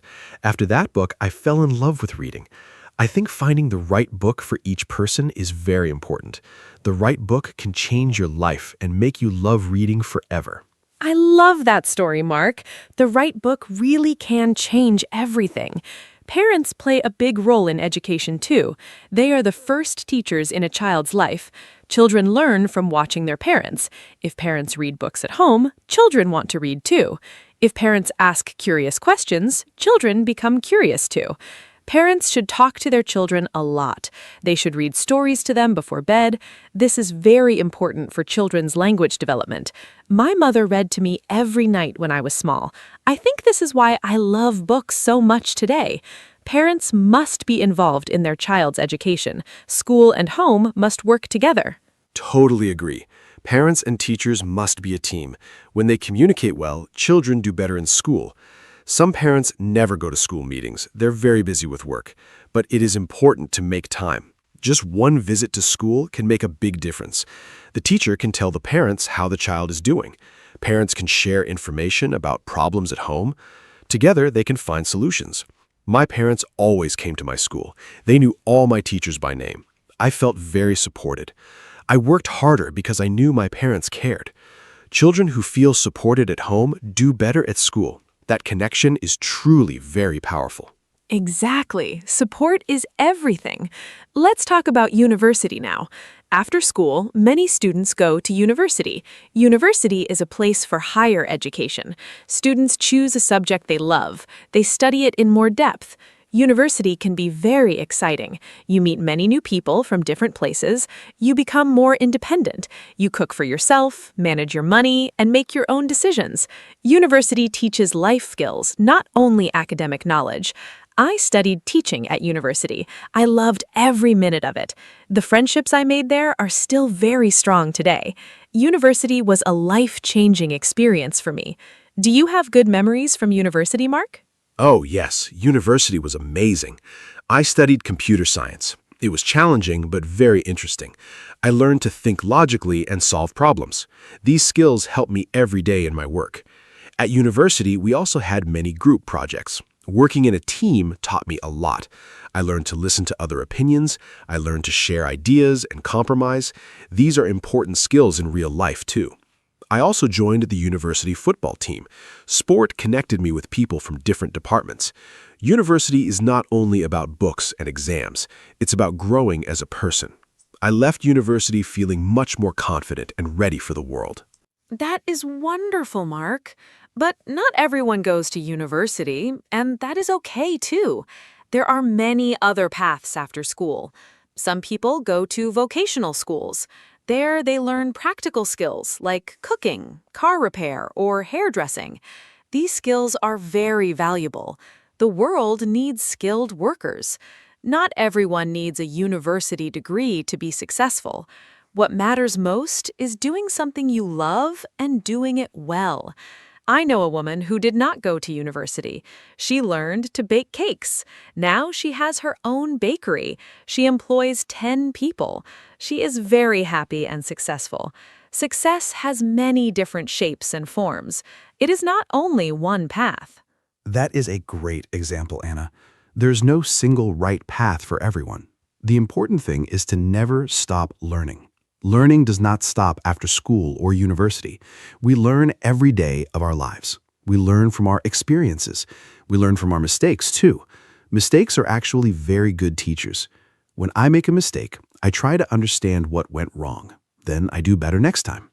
I'm not afraid of making mistakes. They help me grow. Lifelong learning is a wonderful concept. Even elderly people can learn new things. My grandmother is 78 years old. She just started learning how to use a smartphone. She is so excited about it every single day. That is so inspiring. Your grandmother is a great example. Learning has no age limit. We can learn something new every day if we choose to. Online learning is also very popular today. People learn cooking, photography, or languages online. There are free websites and apps for everything. You can learn from the best teachers in the world from your own home. This is truly amazing. During the pandemic, many schools moved online. It was hard at first. Teachers and students had to adapt quickly, but it also showed us that learning can happen anywhere. All you need is curiosity and a willingness to try. I think curiosity is the most important quality for a learner. Curiosity is the engine of learning. I love that. Curious people always ask why and how. They are never satisfied with a simple answer. They dig deeper and learn more. Children are naturally very curious. Have you noticed how many questions children ask? Why is the sky blue? Why do birds fly? Why do we sleep? These are wonderful questions. Schools should celebrate curiosity, not silence it. Sometimes teachers get tired of too many questions, but questions mean the child is thinking. Thinking is exactly what education should encourage. I believe a school that teaches children to ask good questions is better than a school that teaches only answers. Questions lead to discovery and innovation. I love what you said, Mark. Questions are more valuable than answers. Let's talk about exams now. Many students feel very stressed about exams. I understand that feeling. My heart beat very fast, my hands were cold, but I prepared well, and the exam was not as bad as I expected. I think preparation is the key. If you study a little every day, you do not need to panic the night before the exam. Some students study everything on the last night. This is called cramming. It is not very effective. The brain cannot absorb so much information so quickly. Regular study, small steps, and good rest are the best strategies for success. That is very practical advice, Anna. I used to cram for exams when I was younger. It never worked well. I would forget everything after the exam. Now I study in small parts every day. It is much better for long-term memory. Sleep is also very important before an exam. When you sleep, your brain organizes all the information you learned. A good night of sleep is sometimes better than an extra hour of studying. Eating well is important too. A healthy breakfast gives your brain energy to think clearly. I always eat a good breakfast on exam day. Water is important as well. When you are well hydrated, your brain works much more efficiently and clearly. Great tips, Mark. I want to ask you something. Do you think exams are a good way to test students? Some experts say exams cause too much stress. They say students should be tested in other ways, for example, through projects, presentations, or portfolios. A portfolio shows all the work a student did during the year. I think this is a more complete picture of a student's ability. An exam is only one day. A student might be sick or very nervous. One bad exam does not mean they are a bad student. I think we need a mix of both. Exams and projects together give a better and fairer picture of what a student truly knows and can do. I think that's a very balanced view. Yes, exams test knowledge quickly, but they do not show creativity or teamwork. Projects show different skills. A student who is nervous in exams might be brilliant in a group project. Every student has different strengths. The education system should recognize this. Finland is famous for its education system. Finnish schools have very few exams. They focus on curiosity, play, and real-life skills. Finnish students are very happy and perform very well internationally. This shows that less exam pressure does not mean lower quality. In fact, it often means better outcomes. Maybe other countries can learn important lessons from the Finnish education model. Finland is a wonderful example. I read about their education system. Teachers there are very highly respected. Only the best graduates become teachers. Teaching is one of the most desired jobs in Finland. In some other countries, teaching is not seen as a prestigious job. This needs to change. If we want better education, we need to attract talented people to teaching. We need to pay teachers well and respect their work. Teachers shape the future of a country. They raise the next generation of doctors, leaders, and scientists. If we invest in teachers, we invest in our future. Governments must understand this and put more money into education systems everywhere in the world. Investing in education is investing in the future. I completely agree. Let me talk about private schools and public schools. Some parents send their children to private schools. Private schools often have smaller classes and more resources, but they cost a lot of money. Not all families can afford them. Public schools are free for everyone. They are funded by the government. The quality of public schools varies a lot between countries. Some public schools are excellent. Others do not have enough teachers or books. I believe every child deserves a quality education, regardless of their family's income. Governments must make sure all public schools have good funding, good teachers, and good materials. That is very important, Mark. Equal opportunities in education are fundamental. Now, let's think about the future. How will education look in 50 years? I think there will be more personalized learning. Technology will help teachers understand each student's needs. Every student will have a learning plan made just for them. Some students learn fast, some need more time. Future technology can adapt to each learner. Virtual reality might also be used in schools. Imagine learning about ancient Rome by actually walking through it in virtual reality. That would be amazing and so much more exciting than reading from a textbook. The future of education is full of incredible and exciting possibilities. I am curious to see what comes next. Virtual reality in schools sounds incredible. I think artificial intelligence will also change education a lot. AI can already help students with homework and explain difficult concepts. It can give personalized feedback instantly. This is something a single teacher cannot do for 30 students at the same time. AI can fill that gap. But I do not think AI will replace teachers. Teachers give something very special. They give emotional connection, motivation, and human warmth. A child needs a human role model. A machine cannot truly inspire a child the way a passionate teacher can. I think the future classroom will use the best of both, human teachers and smart technology working together for better results. I think that is exactly right. Technology is a tool, not a replacement. The human element in education is irreplaceable. Let's also talk about adult education. Learning is not only for children and young people. Adults can and should continue learning throughout their whole lives. Many adults go back to school after working for years. They learn new skills because their job changed. Technology changes very fast. Workers must learn new things to stay relevant. This can feel difficult for older workers, but it is also exciting. Learning something new at any age feels wonderful. It gives us confidence and energy. Adult education programs are very important. Governments and companies should support their employees in continuing to learn and grow. Adult learning is so important in today's fast-changing world. I took an online course last year to improve my presentation skills. It helped me so much. I feel more comfortable speaking in front of people now. Before, I was very shy when I had to speak publicly. The course gave me tools and techniques. I practiced every day. Slowly, my confidence grew. This experience reminded me that we can always improve. No matter how old we are, we can always learn and get better. I encourage everyone listening today to try something new. Take a class, watch a tutorial, or read a book about something you do not know. Learning enriches life and makes every day more interesting and meaningful. What a great personal story, Mark. I also want to try new things. I want to learn photography next year. I think capturing beautiful moments with a camera is a real skill. I have always admired beautiful photos. Now I want to learn how to take them myself. Learning something creative is very satisfying. It gives us a way to express ourselves.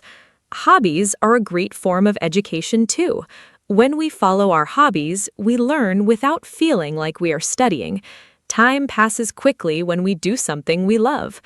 I believe hobbies make us happier and more interesting people. They also connect us with others who share the same passion. Hobbies build wonderful communities and friendships. Photography is a beautiful hobby. I'm sure you will be great at it. You should share your photos with us on our social media. Our listeners would love to see them. Speaking of community, education also builds community. When people learn together, they form bonds. They share experiences. They help each other. A classroom is a little community. Students learn not only from the teacher, but also from each other. Group work teaches us cooperation. Discussions teach us to listen and express our opinions politely. These social skills are just as important as academic knowledge. The world needs people who can communicate well, work in teams, and understand different perspectives. Education teaches all of these important life skills beautifully. I think that is exactly right. Technology is a tool, not a replacement. The human element in education is irreplaceable. Let's also talk about adult education. Learning is not only for children and young people. Adults can and should continue learning throughout their whole lives. Many adults go back to school after working for years. They learn new skills because their job changed. Technology changes very fast. Workers must learn new things to stay relevant.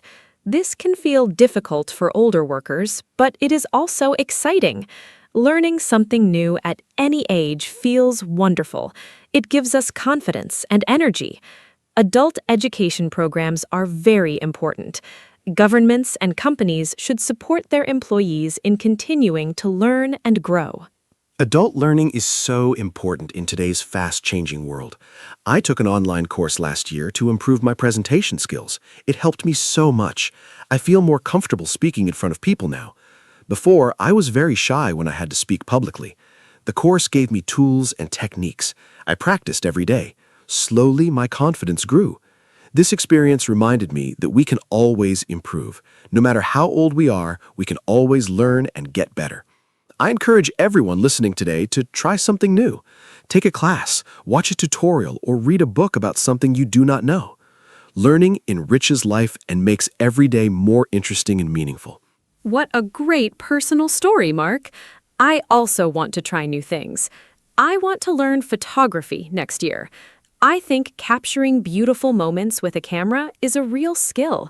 I have always admired beautiful photos. Now I want to learn how to take them myself. Learning something creative is very satisfying. It gives us a way to express ourselves. Hobbies are a great form of education too.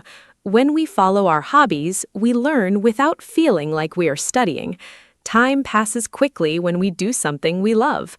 I believe hobbies make us happier and more interesting people. They also connect us with others who share the same passion. Hobbies build wonderful communities and friendships. Photography is a beautiful hobby. I'm sure you will be great at it. You should share your photos with us on our social media. Our listeners would love to see them. Speaking of community, education also builds community. When people learn together, they form bonds. They share experiences. They help each other. A classroom is a little community. Students learn not only from the teacher, but also from each other. Group work teaches us cooperation. Discussions teach us to listen and express our opinions politely. These social skills are just as important as academic knowledge. The world needs people who can communicate well, work in teams, and understand different perspectives. Education teaches all of these important life skills beautifully. I think that is exactly right. Technology is a tool, not a replacement. The human element in education is irreplaceable. Let's also talk about adult education. Learning is not only for children and young people. Adults can and should continue learning throughout their whole lives. Many adults go back to school after working for years. They learn new skills because their job changed. Technology changes very fast. Workers must learn new things to stay relevant. This can feel difficult for older workers, but it is also exciting. Learning something new at any age feels wonderful. It gives us confidence and energy. Adult education programs are very important. Governments and companies should support their employees in continuing to learn and grow. Adult learning is so important in today's fast-changing world. I took an online course last year to improve my presentation skills. It helped me so much. I feel more comfortable speaking in front of people now. Before, I was very shy when I had to speak publicly. The course gave me tools and techniques. I practiced every day. Slowly, my confidence grew. This experience reminded me that we can always improve. No matter how old we are, we can always learn and get better. I encourage everyone listening today to try something new. Take a class, watch a tutorial, or read a book about something you do not know. Learning enriches life and makes every day more interesting and meaningful. What a great personal story, Mark. I also want to try new things. I want to learn photography next year. I think capturing beautiful moments with a camera is a real skill. I have always admired beautiful photos. Now I want to learn how to take them myself. Learning something creative is very satisfying. It gives us a way to express ourselves. Hobbies are a great form of education too. When we follow our hobbies, we learn without feeling like we are studying. Time passes quickly when we do something we love. I believe hobbies make us happier and more interesting people. They also connect us with others who share the same passion. Hobbies build wonderful communities and friendships. Photography is a beautiful hobby. I'm sure you will be great at it. You should share your photos with us on our social media. Our listeners would love to see them. Speaking of community, education also builds community. When people learn together, they form bonds. They share experiences. They help each other. A classroom is a little community. Students learn not only from the teacher, but also from each other. Group work teaches us cooperation. Discussions teach us to listen and express our opinions politely. Before we finish today, I want to share one final thought. Education taught me something very important. It taught me how to think. Not just what to think, but how to think. Critical thinking means we do not believe everything we hear. We ask questions. We look for evidence. We consider different opinions. In today's world, we see a lot of false information online. Critical thinking helps us identify what is true and what is not. This is one of the most valuable skills education can give us. I am very grateful for everything my education gave me. It truly shaped who I am. That is the perfect note to end on, Anna. Critical thinking is the most important gift of education. We live in a world full of information. We need the skills to navigate it wisely and carefully. Today, we talked about so many aspects of education. We talked about school, teachers, parents, technology, universities, and lifelong learning. Education is truly a lifelong journey. It starts when we are babies, and it never really ends. Every day, we have the chance to learn something new and wonderful. Thank you so much for this great conversation, Anna. And thank you to all our listeners for joining us today. Keep learning, keep growing, and never stop being curious. See you in the next episode. Hello, everyone. Welcome to our podcast. My name is Anna, and I am so happy you are here with us today. This podcast is made for beginner English learners, and every episode is simple, fun, and useful. Today, we have a really exciting topic. We are going to talk about travel. Almost everyone loves travel, and talking about it is something you will do all the time in English. Whether you are planning a trip, talking to someone at a hotel, or just sharing your holiday stories, you need travel vocabulary and phrases. By the end of this episode, you will feel much more confident talking about travel in English. Let me introduce my wonderful co-host, Mark. Hi, Mark. Hello. Thank you, Anna. Hi to all our fantastic listeners. Yes, today we are talking about travel, and I am genuinely excited about this topic. Travel is one of my favorite things to talk about because it connects so naturally to real life. You can use travel English right away when you book a flight, check into a hotel, ask for directions, or order food in a restaurant in another country. For beginners, travel is also a great topic to practice because the vocabulary is very practical. Today, Anna and I will cover lots of useful words, phrases, and example conversations. So get comfortable, relax, and let's explore the world of travel English together. Let's start. Okay, so let's begin with the very basics. When we talk about travel, the first question is usually, where do you want to go? In English, we can ask this in simple ways. Where do you want to travel? Or where are you going on holiday? Or what is your dream destination? A destination is the place where you want to go. For example, my destination is Paris, or I want to travel to Japan. Other important basic words are a trip, a journey you make to another place, a holiday, time off when you travel or rest, a suitcase, the bag you pack your clothes in. Mark, can you give some more basic travel vocabulary? Sure. Here are more important basic travel words. A passport, the official document you need to travel to another country. A visa, permission from a country to enter and stay there. A ticket, the document that lets you travel by plane, train, or bus. A flight, a journey by plane. A hotel, a building where you pay to sleep and stay. A map, a drawing that shows streets and places to help you find your way. A tourist, a person who visits a place on holiday. A souvenir, a small gift you buy to remember a place.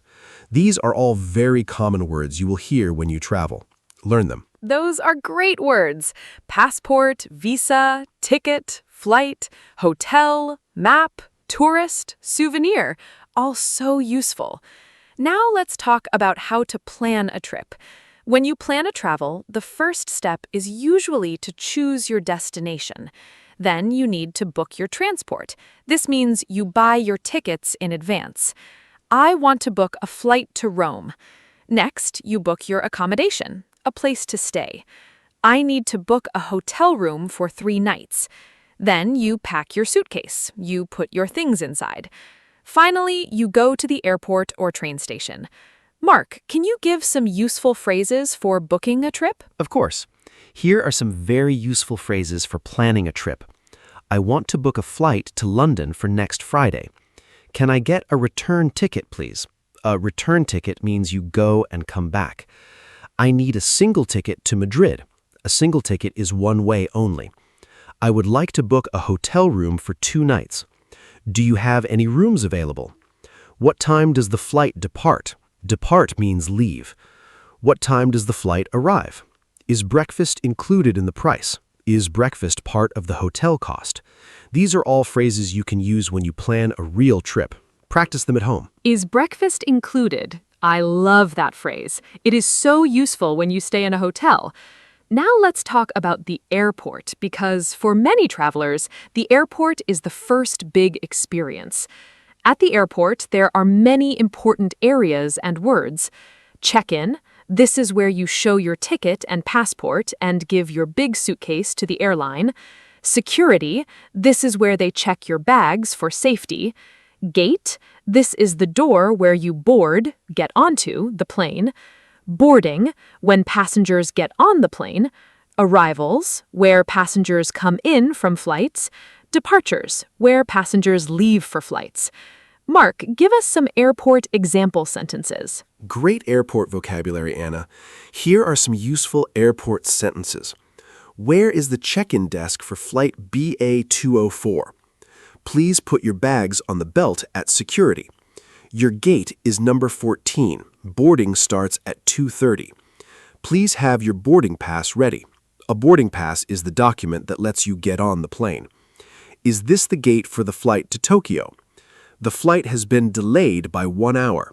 Delayed means it starts later than planned. The flight has been canceled, means it doesn't happen at all. My bag is lost. Can you help me? Said when your suitcase doesn't arrive. Very important to know. My bag is lost. I hope nobody needs to say that, but it is very important to know. Now, let's talk about hotels, because after the airport, the hotel is usually the next big place you visit when you travel.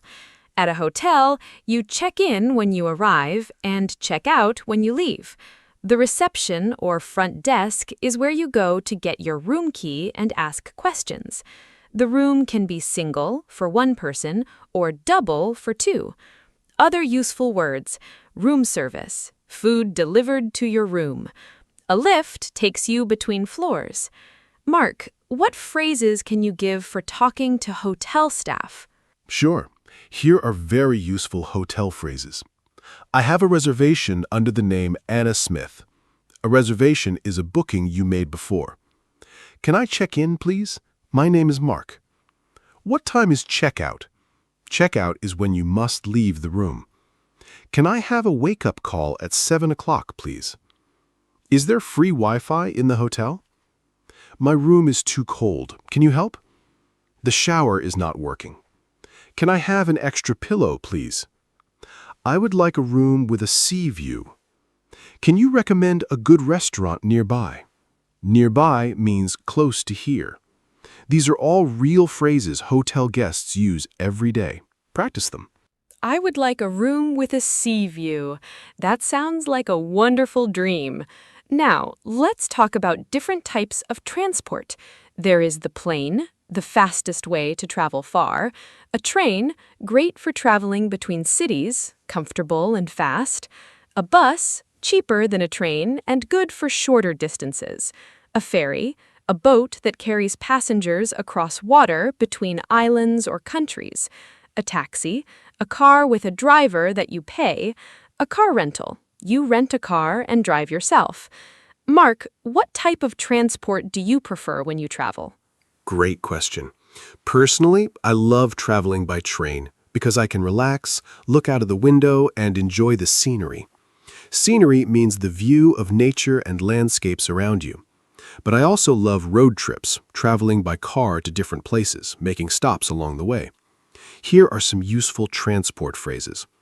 Can I buy a train ticket to Barcelona, please? Which platform does the train leave from? A platform is the area beside the train track where you wait. How long is the journey? Does this bus go to the city center? I would like to rent a car for 3 days. Can you take me to the main station, please? All very practical phrases. I love train travel too. The scenery is so beautiful. Now, let's talk about asking for directions, because when you travel, you often get lost or do not know where things are. It is very important to know how to ask for help. Some simple ways to ask for directions. Excuse me, where is the nearest metro station? Can you tell me how to get to the museum? How far is it from here? Is it within walking distance? This means, can I walk there, or is it too far? When someone gives you directions, you will hear, turn left, turn right, go straight. Keep walking the same way. Mark, can you give more direction phrases? Direction words are so important for travelers. Here are more useful phrases. Go straight ahead for 2 blocks, then turn left. The hotel is on your right. Turn right at the traffic lights. Go past the supermarket and turn left. It is just around the corner. This means it is very close. Take the second street on the left. The museum is opposite the park. Opposite means directly across from something. You can walk there in about 10 minutes. Take the underground or subway to the next station. I'm sorry, I'm not from here. I do not know. A polite way to say you cannot help. Very useful. It is just around the corner. It means something is very close. Now, let's talk about food and restaurants when traveling, because eating is one of the best parts of any trip. When you're in a new country, try the local food, the traditional dishes from that place. In a restaurant, you'll need key phrases. A table for 2, please. Can I see the menu? What do you recommend? I'm vegetarian. Do you have vegetarian options? Can I have the bill, please? The bill shows how much you must pay. Mark, any more restaurant phrases? Yes. Here are more useful restaurant phrases for travelers. I would like to order the pasta, please. What is today's special? The daily special is a dish the chef makes fresh that day. Is this dish spicy? Can I have some water, please? This is delicious, a great compliment for the chef or waiter. Could I have this without onions, please? Useful if you don't like something. Can I pay by card? Do you have a children's menu? We would like separate bills, please. Each person pays for their own food. A very important phrase. What is this dish made of? To find out the ingredients. Always ask if you have food allergies. What is this dish made of? A smart question if you have food allergies. Now let's talk about sightseeing, one of the most fun parts of travel. Sightseeing means visiting famous and interesting places. A sightseeing spot is called an attraction or a landmark. Famous landmarks include the Eiffel Tower in Paris, Big Ben in London, and the Colosseum in Rome. When you visit, you need phrases like, how much does it cost to enter? What time does it open? Is there a guided tour? A guide walks you around and explains everything. Mark, what are your favorite sightseeing activities? I love exploring local markets and walking around old city centers. They always feel so alive and interesting. When sightseeing, here are some very useful phrases. 2 tickets to the museum, please. Is photography allowed inside? Some museums do not allow photos. Where is the entrance? How long does the tour take? Do you have an audio guide? An audio guide is a device or phone app that tells you about the place as you walk. Is there a discount for students? Can I buy tickets online? What is the most popular attraction in this city? I would like to visit the Old Town, the historic, original part of a city. Very useful for any sightseeing trip. Is photography allowed? So important to ask before taking pictures. Now let's talk about shopping when traveling, because buying things is a fun part of many trips. You might visit local markets, shopping streets, or souvenir shops. Useful shopping phrases. How much does this cost? Can I try this on to see if clothing fits? Do you have this in a larger size? This is too expensive. Do you have anything cheaper? I will take it when you decide to buy something. Can I pay in cash? Where can I find a pharmacy? Mark, more shopping phrases? More shopping phrases for travelers. Do you accept credit cards? Can I get a receipt, please? A receipt is a piece of paper that proves you paid. Is there a tax refund for tourists? Some countries give tourists money back on shopping tax. Do you have this in a different color? Can you gift wrap this? Is this a local product? Good when buying souvenirs. Where's the nearest shopping center? Do you have a sale on? A sale means lower prices. I'm just looking, thank you. A polite way to say you are not ready to buy. These phrases make shopping abroad very easy.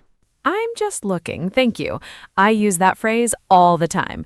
Now let's talk about money and payments when traveling, because when you travel, the money is often different. In Europe, many countries use the euro. In the United Kingdom, they use the pound. In Japan, the yen. You need to exchange money. Change your home currency for the local one. A currency exchange is the place to do this. Useful money phrases. What is the exchange rate today? Can I exchange euros for dollars? Is there an ATM nearby? An ATM gives you cash. Mark, more money phrases? Yes, money and banking are really important for travelers.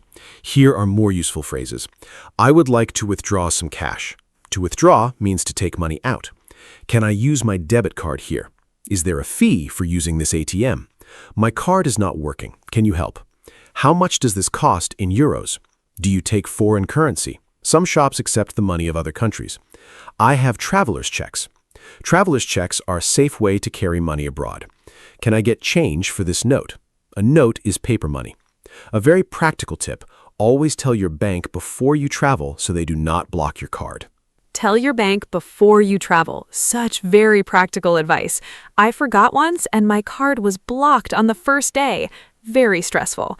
Now let's talk about making conversation with local people, one of the best parts of travel. Simple conversation starters.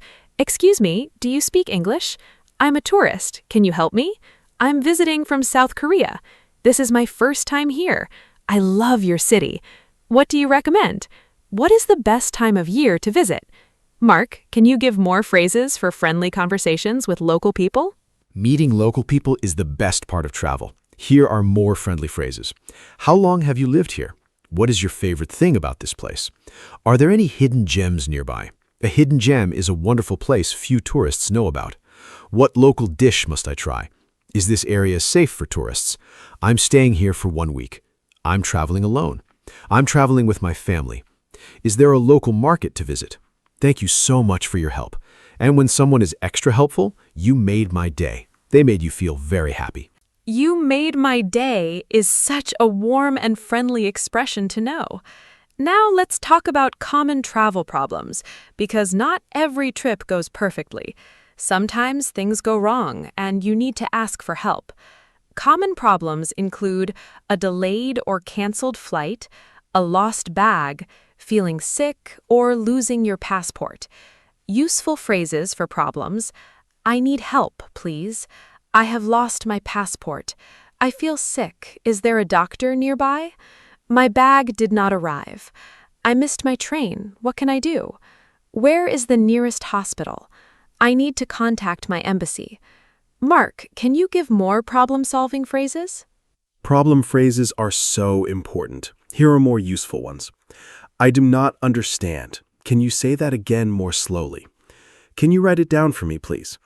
Can you call a taxi for me? I am allergic to this medicine. Do you have something else? My phone battery is dead. Can I use your charger? I have lost my wallet. I need to make an emergency call. Is there a police station nearby? Can you help me find my hotel? Here is the address. I do not have travel insurance. Travel insurance helps you pay for problems on your trip. Can I use the phone? These phrases could help in a real emergency. Very important to know. Travel insurance and emergency phrases, so important. Now let's talk about accommodation, because there are so many different types of places you can stay when you travel. We already mentioned hotels, but there are other options too. A hostel, a cheaper place to stay, often with shared rooms. It is very popular with young travelers and backpackers. A backpacker travels with just a backpack and a small budget. A guest house, a small family-run place, often cheaper and more personal than a big hotel. An Airbnb, renting someone's home for your stay. A resort, a large hotel, often by the beach with activities included. Mark, what type of accommodation do you prefer? I love different types depending on the trip. For a relaxing holiday, I enjoy a resort by the sea. For a budget city trip, a guest house or Airbnb is perfect. You experience the local area more closely. Here are useful accommodation phrases. I would like to check in, please. Can I have a quiet room? Does the room have air conditioning? Is there a safe in the room? A safe is a locked box for your valuables. Can I leave my luggage here after checkout? Is parking available? Is the hotel near public transport? All very practical questions. Can I leave my luggage after checkout? So useful when your flight is late in the evening and checkout is in the morning. Now let's talk about weather, because it can completely change all your travel plans. Always check the weather forecast before you travel. Useful weather words: sunny, the sun is shining; rainy, lots of rain; cloudy, covered with clouds; windy, strong wind; hot, very warm; cold, low temperature; snowy, snow is falling; humid, warm and wet air, common in tropical countries. Mark, how does weather affect your travel plans? Weather really does change everything when you travel. I always check the forecast carefully before packing my suitcase. For hot and sunny weather, I bring light clothes, sunscreen, and a hat. For cold or rainy weather, I pack a jacket and umbrella. Here are useful weather phrases for travel. What is the weather like in Bangkok in July? Is it the rainy season now? Should I bring an umbrella? The weather is perfect for sightseeing. I was not expecting it to be so cold. There's a storm coming. Should I change my plans? What is the best season to visit? Very natural. What is the best season to visit? Such a useful question. Different places are beautiful at different times of year. Now let's do a fun activity. Let's imagine we are planning a trip together. Mark, let's pretend we are two friends planning a holiday. I will start. So, Mark, where should we go for our next holiday? I really want somewhere sunny and warm. Maybe the beach? This kind of role play conversation is great practice for our listeners. Try to do this with a friend at home. Think of a destination, talk about transport, accommodation, food, and activities. Real conversations like this will help you remember vocabulary much better than just reading from a list. Ready, Mark? I love this idea. Let me play along. Great idea, Anna. How about Thailand? It's sunny, warm, and the beaches are beautiful. We can fly there directly from our city. The flights are usually about 11 hours. Let's book a small hotel near the beach. I prefer somewhere quiet and not too expensive. What activities do you want to do there? We can snorkel, swim underwater with a mask, visit temples, try Thai food, and explore local markets. That sounds amazing. I will check the visa requirements. Do we need a visa to go there? This kind of conversation is perfect practice. Listeners, try making your own travel planning conversation with a friend. That Thailand conversation was so much fun. I really want to go now. Now, let's talk about describing a place when you come back from a trip. People always ask, "How was your holiday?" or "What was it like?" You need to describe places in English. Useful adjectives. Beautiful, very nice to look at. Crowded, full of many people.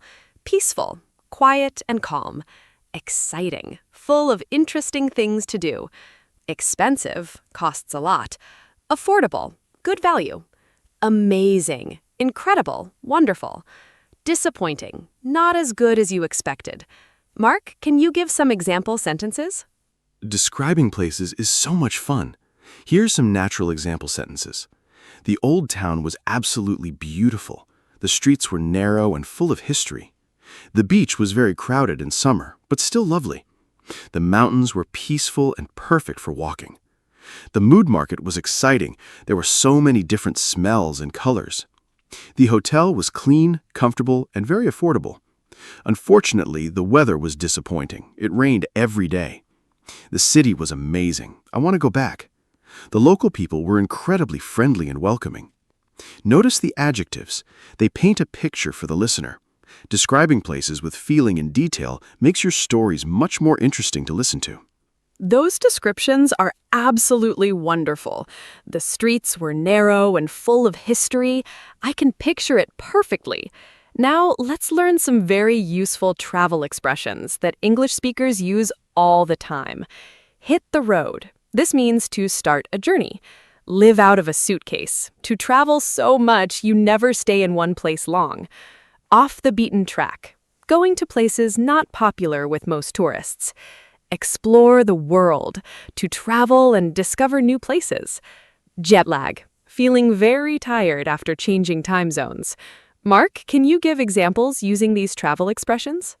I love those travel expressions. Here's some natural example sentences using them. We hit the road early in the morning to beat the traffic.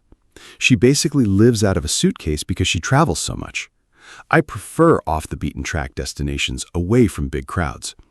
My dream is to explore the world and visit every continent. I had terrible jet lag after flying from New York to Seoul. More great travel expressions. Go sightseeing, to visit tourist attractions. Pack light, bring very few things in your bag. All-inclusive, your holiday price includes food, drinks, and activities. These are all very natural phrases. Pack light. That is great advice for any traveler. I always bring too many things. Now, let's talk about traveling for different reasons. People travel for many different purposes, not just for holidays. Business travel is when you travel for work, for meetings, conferences, or visiting clients. A conference is a large meeting where many professionals come together.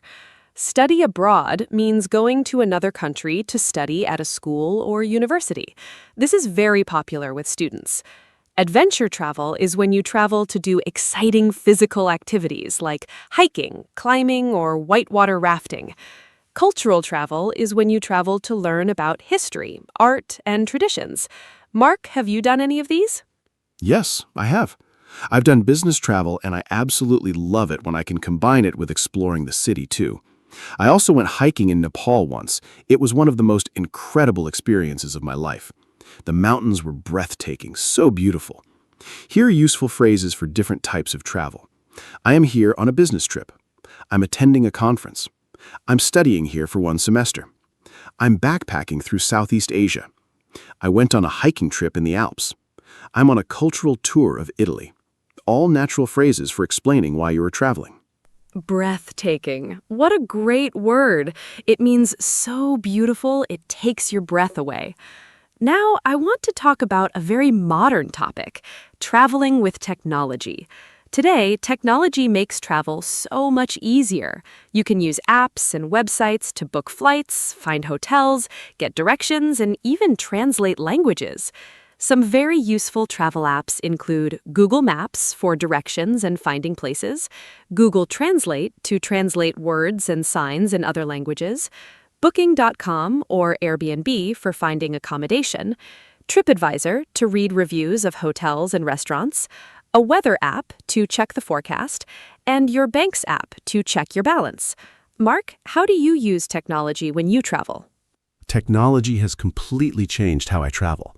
I use Google Maps constantly. I almost never get lost anymore.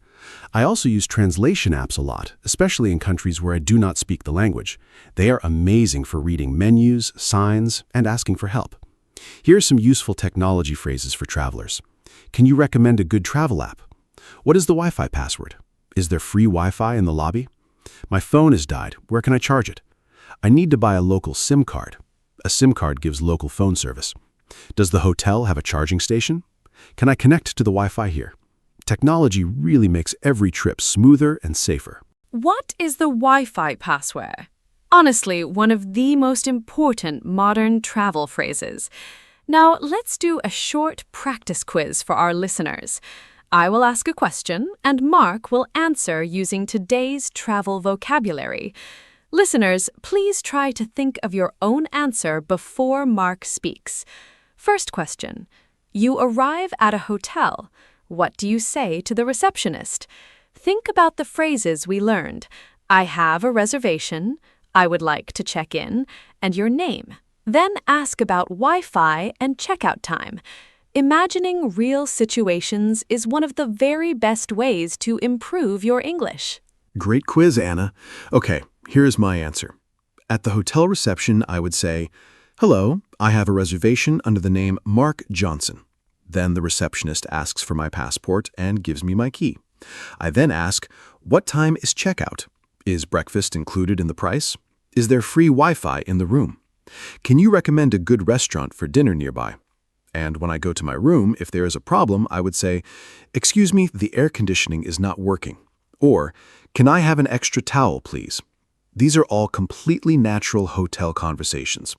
Try saying these phrases out loud at home. Speaking practice builds confidence. Excellent hotel conversation, Mark. Now, let's do one more practice scenario. You are at a restaurant in Italy. You do not speak Italian. What do you say? Think about the phrases, do you speak English? Can I see the menu? What do you recommend? I am allergic to. This is a very real situation that many travelers face every day. English is the common language of international travel, not just the language of England or America, but the whole world. When people from different countries meet, they communicate in English. This is one of the most important reasons to learn English. Such a great point. English really is the international language of travel. Here's my restaurant answer. I walk in and say, "Hello, do you have a table for 2?" The waiter shows us a table. "Thank you. Can we see the menu?" Then, "What do you recommend? What is the specialty here, the best dish?" If I do not know a word, "What is bruschetta? What is it made of?" When we are ready, I will have the pasta, please. At the end, "Can we have the bill? Can I pay by card?" These phrases work in any restaurant anywhere in the world. Those phrases work anywhere. So true. Now, I want to give our listeners some final tips for traveling and using English when abroad. Tip 1. Do not be afraid to speak English even if you make mistakes. People appreciate when you try, and most people are kind and helpful. Tip 2. Learn a few words of the local language. Hello, thank you, and please go a very long way. People love it. Tip 3. Carry a notebook and write down useful phrases. Tip 4, use apps like Google Translate when you are stuck. Tip 5, smile. A smile is understood everywhere. Mark, do you have any final travel tips? Great tips, Anna. Here are a few more from me. Tip 6, always make a copy of your passport and keep it separate from the original, just in case. Tip 7, buy travel insurance before every trip. It can save a lot of money if things go wrong. Tip 8, tell someone at home your travel plans, your hotel name, and return date. Tip 9, be respectful of local customs and cultures. Always be curious and open-minded. Tip 10, enjoy every single moment. Travel is one of life's greatest gifts. Every trip teaches you something new. Happy travels to everyone. What a wonderful and rich episode this has been. I am genuinely so happy we covered so many travel topics today. Let me give a final summary of what we talked about. We covered basic travel vocabulary, passport, ticket, hotel, destination. We talked about the airport, different types of transport, hotels, asking for directions, food and restaurants, sightseeing, shopping, money, weather, accommodation, travel problems, technology, and describing places. We also practiced real travel conversations and learned some great travel expressions. There is so much travel English to explore, but today you have a really strong and practical foundation. Remember, the best way to practice is to use the language in real situations. Thank you so much for listening. Thank you so much, Anna, and a very big thank you to every listener today. I hope this episode made you feel excited about traveling and using English when you travel. Remember, English is your travel superpower. With English, you can go anywhere and communicate with anyone. Do not wait until your English is perfect. Travel and learn at the same time. Every trip is a language lesson. Review today's vocabulary, practice the phrases with a friend, and you will feel ready for any travel situation. Take great care, and we'll see you in the next episode. Goodbye. Hello, everyone. Welcome to our podcast. My name is Anna. Today, we have a very fun topic. We are going to talk about the gym. I think many people want to go to the gym, but they don't know where to start. I am not an expert, but I love going to the gym. I started not very long ago, and I learned many things. Today, my friend Mark is here with me. He also goes to the gym. We will talk about our experiences. I hope this is helpful for you. So, let's start. Mark, are you ready? Yes, Anna, I am very happy to be here. Hello, everyone. My name is Mark. I am so excited about today's topic. The gym can feel scary at first. I know because I was scared too when I first went. But now I really love it. Going to the gym is good for your body and your mind. In this podcast, Anna and I will talk about simple things like what to bring, what to do, and how to feel comfortable. We want to help beginners like you. So please listen and enjoy. Let's have a great conversation today. Mark, let me ask you a simple question first. When did you start going to the gym? I started about 1 year ago. Before that, I never went. I was a little afraid. I thought the gym was only for strong people. But one day, my friend invited me, and I went. It was a good experience. I felt tired after, but also happy. Now I go 3 times a week. I think starting is the hardest part. Once you start, it gets easier. Did you feel the same way when you first started? Yes, Anna, I totally understand that feeling. I started going to the gym about 2 years ago. My first day was very difficult. I did not know how to use the machines. I was also shy because there were many people. But after 2 or 3 visits, I started to feel more comfortable. I also asked a trainer for help. That was a very good idea. The trainer showed me the right way to do the exercises. I think beginners should always ask for help. It is not embarrassing. Everyone was a beginner at some point. The gym is a friendly place when you give it a chance. That is so true. I remember my first week. I did not know what to do either. I just walked on the treadmill for 20 minutes. That was my whole workout. I laughed about it later, but it was okay because I went. The important thing is to go. You don't need to do many exercises at first. Just move your body. I also watched some videos online before going. They helped me understand basic exercises. Mark, what did you do in your first week? Did you try many machines or did you start slow?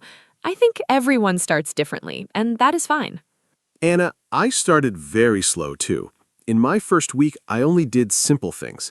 I walked on the treadmill and I used light weights. I did not try to do too much. I think beginners often make a mistake. They try to do everything on the first day. Then they feel very tired and sore and they don't want to go back. It is better to start small. Do a little each time, then slowly add more. Your body needs time to get used to the gym. I always tell my friends, go slowly, but go regularly. That is the best advice for a beginner. I love that advice, Mark. Go slowly, but go regularly. Yes. I also think it helps to have a plan. When I first started, I went to the gym, but I had no plan. I just walked around and looked at the machines. I did not know what to do. Then I asked for help from the gym staff. They gave me a simple beginner plan. It had 3 exercises for each visit. That was perfect for me. Having a plan made me feel more confident. I knew what to do when I came in. Mark, do you think beginners need a plan, or is it okay to just go without one? A plan is very helpful. I think beginners should have at least a simple plan. It does not need to be complicated. For example, warm up for 5 minutes, do 3 exercises, then cool down. That is enough at the start. Without a plan, you can feel confused and waste time. Also, a plan helps you see progress. You can write down what you do each day, then you can see that you are getting better. That feels really good. Many gyms offer free sessions with a trainer when you join. Beginners should use that opportunity. The trainer can make a simple plan just for you. Oh yes, free trainer sessions are so valuable. I used mine when I joined my gym. The trainer was very kind. She showed me 5 basic exercises. She also taught me how to breathe correctly during exercise. I did not know that breathing was so important. If you breathe wrong, you get tired faster. The trainer also showed me how to use the machines safely. Safety is very important in the gym. If you use the machines in the wrong way, you can hurt yourself. Mark, did your gym offer free trainer sessions too, or did you pay for help from a trainer? My gym also offered one free session with a trainer when I joined. I used it on my second visit. The trainer was great. He was patient and friendly. He explained everything clearly. He also told me not to lift heavy weights at the beginning. Many beginners try to lift very heavy weights to look strong, but that is dangerous. You can hurt your back or your shoulders. It is better to use light weights and do the exercise correctly. Form is more important than weight. After a few months, you can slowly increase the weight, but always focus on doing the exercise in the right way first. Form is so important. I learned that lesson too. One time I tried to use a heavier weight and my back hurt for 2 days. After that, I went back to lighter weights. I learned my lesson. Speaking of safety, I think it is also important to warm up before exercise. A warm-up prepares your body. It helps your muscles get ready. A simple warm-up can be 5 minutes of walking or light stretching. Do you always warm up before your workout, Mark? I try to, but sometimes when I am in a hurry, I skip it. And I usually feel it later. My muscles are more sore when I skip the warm-up. Yes, Anna, warming up is very important, and I always try to do it. When I skip the warm-up, I can feel the difference. My muscles feel tight and uncomfortable. A good warm-up gets your heart beating faster and your blood moving. It also helps prevent injury.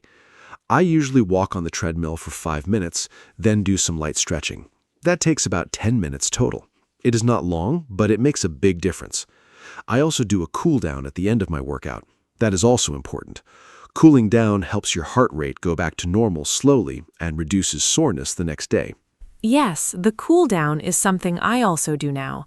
I stretch for about 5 to 10 minutes at the end of my workout. It feels really good after all that exercise. My body relaxes and I feel calm. Mark, let's talk about gym clothes now. I think many beginners wonder what to wear. When I first went, I just wore regular clothes, but I quickly learned that gym clothes are much more comfortable. I bought some good sports shoes and leggings. It made a big difference. I felt more comfortable moving and doing exercises. What do you think beginners should wear to the gym? Good question, Anna. Gym clothes are really important. You don't need to buy expensive clothes, but you need comfortable ones. The most important thing is your shoes. Get good sports shoes. They support your feet when you run or jump. Your feet and knees will thank you. Also, wear comfortable clothes that let you move freely. Avoid jeans or tight clothes. For men, a simple t-shirt and shorts are perfect. For women, leggings and a sports top work great. You can also bring a light jacket if the gym is cold. Some gyms have strong air conditioning. Dress in layers so you can remove clothes if you get hot. That is great advice about layers. My gym is sometimes very cold, and I always bring a hoodie. Mark, what about things to bring to the gym? I have a small gym bag. Inside, I always have a water bottle, a small towel, my earphones, and my gym shoes. I think water is the most important thing to bring. You need to drink water during your workout. It keeps you hydrated. I drink water between every exercise. Some people forget to drink water and then feel dizzy. That is not good. What do you always bring to the gym? Do you have a routine for packing your gym bag? Anna, I have a very similar list. I always bring water, a towel, and my earphones. I also bring a protein bar for after the workout. My body needs food after exercise to recover. I also bring a small notebook. I write down my exercises, the weights I use, and how many repetitions I do. This helps me track my progress. I can see week by week if I'm getting stronger. It's very motivating. I also bring a lock for my locker. Most gyms have lockers where you can keep your things safe while you exercise. A small lock is a very useful thing to have. Oh, I love the idea of writing down your exercises in a notebook. That is so smart. I use my phone to track my workouts, but a notebook works too. Tracking your progress is really motivating. When I see that I can do more than before, I feel so proud of myself. Mark, let's talk about gym schedules. How often should a beginner go to the gym? I go 3 times a week. I think that is a good number for beginners. But some people try to go every day at the beginning. Is that a good idea? What do you think is the right number of gym days per week for a new person? 3 times a week is perfect for beginners. I agree with you, Anna. Going every day is too much at the start. Your muscles need time to rest and grow. When you exercise, your muscles get small tears. Then, during rest, they repair and become stronger. If you don't rest, your muscles cannot recover properly. You also risk getting injured. I recommend beginners go to the gym 2 or 3 times a week. Rest on the other days. On rest days, you can still be active, go for a walk, ride a bike, or just stretch at home. But the gym workout days should have rest days between them. That makes so much sense. Rest is part of the training. I did not know that at first. I thought more gym time meant more results, but actually rest is just as important as exercise. My body really feels the difference when I rest properly. I also sleep better on the days I exercise. Mark, speaking of sleep, do you sleep better after going to the gym? I find that I fall asleep much faster on gym days. Exercise makes me feel physically tired but mentally relaxed. It is a wonderful feeling. Do you have any other lifestyle tips for beginners who are just starting their gym journey? Yes, sleep is so important. I also sleep much better on gym days. Exercise and good sleep go together very well. For lifestyle tips, drink a lot of water every day, not just at the gym. Eat healthy food. You don't need a very strict diet, but try to eat vegetables, fruits, and protein. Protein helps your muscles recover. Chicken, eggs, and beans are good sources of protein. Also, try to reduce junk food and sugary drinks. Small changes in your diet make a big difference over time. And remember, the gym is just one part of a healthy lifestyle. Sleep, food, and rest all matter too. Food is such an important topic. I changed my eating habits a little when I started going to the gym. I now eat more protein and fewer sweets. I also drink more water. I used to drink only 1 glass of water a day. Now I drink about 8 glasses. My skin looks better and I have more energy. Mark, let's talk about motivation. Some days I really don't want to go to the gym. I feel lazy or tired. I think many beginners feel this way. How do you stay motivated? What do you do on days when you don't feel like exercising? This is something many people struggle with. Motivation is a big challenge for everyone, even for experienced gym goers. On days when I don't want to go, I remind myself how good I feel after the workout. During the workout, I might feel tired, but after, I always feel happy and proud. I also have a gym friend. We go together twice a week. Having a gym buddy is a great motivation. You don't want to let your friend down. Another tip, put your gym clothes on. Once I am dressed in my workout clothes, I almost always go. It sounds silly, but it really works. Also, set small goals. When you reach a goal, celebrate it. A gym buddy is a wonderful idea. I also have a friend who goes with me sometimes. It is much more fun to exercise with someone. We talk between sets and encourage each other. The time goes faster, too. Mark, what about music? I cannot go to the gym without my earphones. Music makes everything better. I make a special playlist for the gym. Fast, energetic songs help me push harder. I think music really affects how hard you exercise. When a good song plays, I feel like I can do more. Do you listen to music at the gym, or do you prefer silence or podcasts? What kind of music do you like when you exercise? Music is essential for me at the gym. I cannot imagine working out without it. I love listening to upbeat, fast music during exercise. It gives me energy and makes me feel strong. I have a special gym playlist with about 30 songs. I update it every month with new songs so it stays exciting. Some people listen to podcasts or audiobooks at the gym. I tried that once, but I prefer music for high-energy workouts. For slower workouts like stretching or walking, podcasts are nice. The most important thing is to listen to whatever makes you feel good and motivated. Music is a powerful tool for exercise. I totally agree. Music changes everything. Okay, Mark, let's talk about different types of exercise. At the gym, there are so many options. There is cardio, like running on the treadmill, cycling, and the elliptical machine.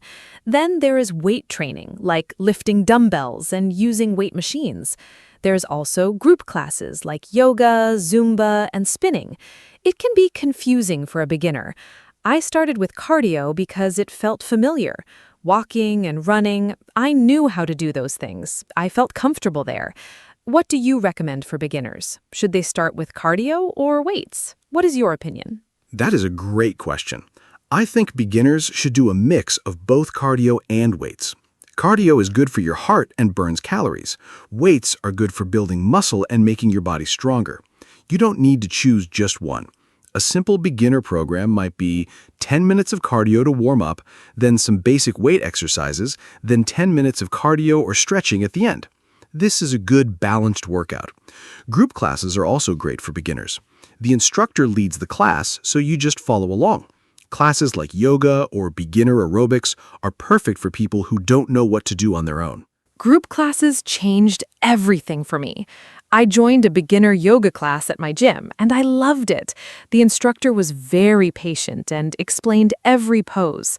I met other beginners there too. We all felt the same way, a little lost, but happy to learn. After a few classes, I felt much more confident in the gym overall. I also tried a Zumba class. It was like dancing. So much fun. I did not even feel like I was exercising. I was just dancing and laughing. I think group classes are a wonderful option for people who feel shy or confused about the gym. They make exercise feel social and fun. Zumba sounds like so much fun. I have not tried it yet, but maybe I should. I did try a spinning class once. Spinning is cycling on a stationary bike, but in a group with loud music. It was very intense. I was exhausted after, but I felt amazing. The energy in the room was incredible. Everyone was pushing together. I think group classes create a special atmosphere that is hard to find when you exercise alone. Anna, do you go to group classes every week, or do you also do your own individual workouts? I think a combination is the best approach for most people, especially beginners. I do both. I go to a yoga class once a week, and then I do my own workout 2 more times a week. I think that is a nice balance. The class gives me structure and social energy, and my individual workouts let me focus on my own goals. Mark, let's talk about gym equipment. There are so many machines in the gym. It can look very scary to a beginner.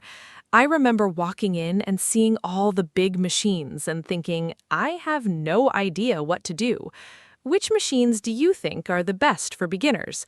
Are there any machines that beginners should avoid at first? Yes, the gym can look very overwhelming at first. There are so many machines and weights. For beginners, I recommend starting with the simpler machines. The treadmill and stationary bike are great starting points. Everyone knows how to walk and cycle. The cable machine and the leg press machine are also good for beginners because they guide your movement. Free weights like dumbbells are great too, but start very light. Machines are generally safer than free weights for beginners because they control your movement. Avoid very complicated machines at first, or any machine you do not understand. Always ask a gym staff member to explain a machine before you use it. Safety first. Yes, safety first always. I still ask questions when I see a new machine. There is no shame in asking. The gym staff are there to help. Mark, I want to talk about something that many beginners worry about, feeling embarrassed at the gym.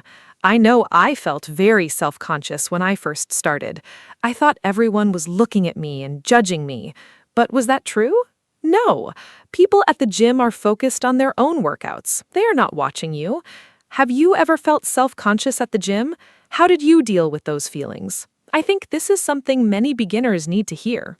Oh, absolutely. I felt very self-conscious my first few times at the gym. I was afraid of doing exercises wrong in front of people. I was also afraid of using too little weight. But here's what I learned. Nobody cares.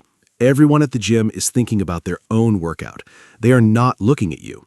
And even if someone sees you make a mistake, they understand. Everyone was a beginner once. After a few visits, I stopped worrying about what others thought. I just focused on myself and my progress. That mindset change made everything easier.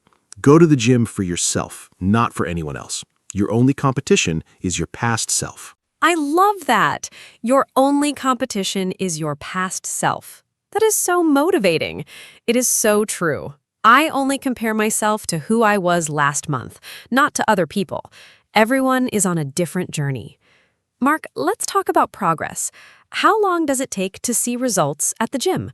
I think many beginners expect to see changes very quickly, but the reality is that progress takes time. I started noticing small changes after about 1 month. My clothes felt a little different, I had more energy, but big changes took longer, maybe 3 months. What was your experience? When did you first notice real progress? Progress is a slow and steady process. I started noticing small changes after about 6 weeks. My arms felt slightly stronger and I had more energy during the day. But visible changes in my body took about 3 months of consistent gym visits. I think beginners need to be patient. Social media shows people with amazing bodies and it looks like they got there quickly, but that is not real. Real, healthy progress takes many months. The key word is consistent. Go regularly, eat well, sleep well, and be patient. The results will come.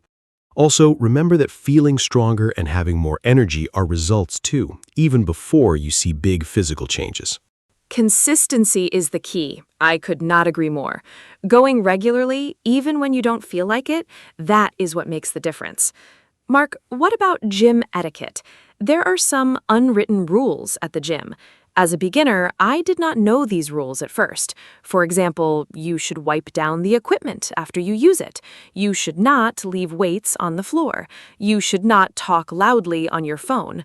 These are small things, but they matter. Did you know about gym etiquette when you first started, or did you learn the rules as you went? Are there any important rules you think beginners should know? Gym etiquette is very important. I learned most rules by watching other people. The main rules are always wipe the machine or mat after you use it. Put weights back in the right place when you finish.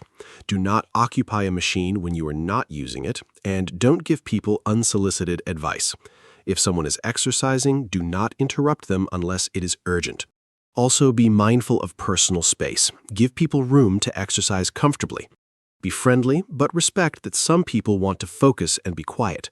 Following these simple rules makes the gym a pleasant place for everyone. Beginners who follow gym etiquette are always appreciated by other gym members. Those are such important rules. I'm glad you mentioned not giving unsolicited advice. I have seen that happen, and it makes people uncomfortable. Mark, I want to ask about setting goals. When you first joined the gym, what was your goal? I think having a clear goal helps you stay focused. My first goal was simple: go to the gym at least twice a week for 1 month. I did not think about losing weight or getting strong yet. Just going regularly was my goal. After 1 month, I felt so proud that I had achieved it. Then I made a new goal. Small goals are the best way to start. What was your first gym goal?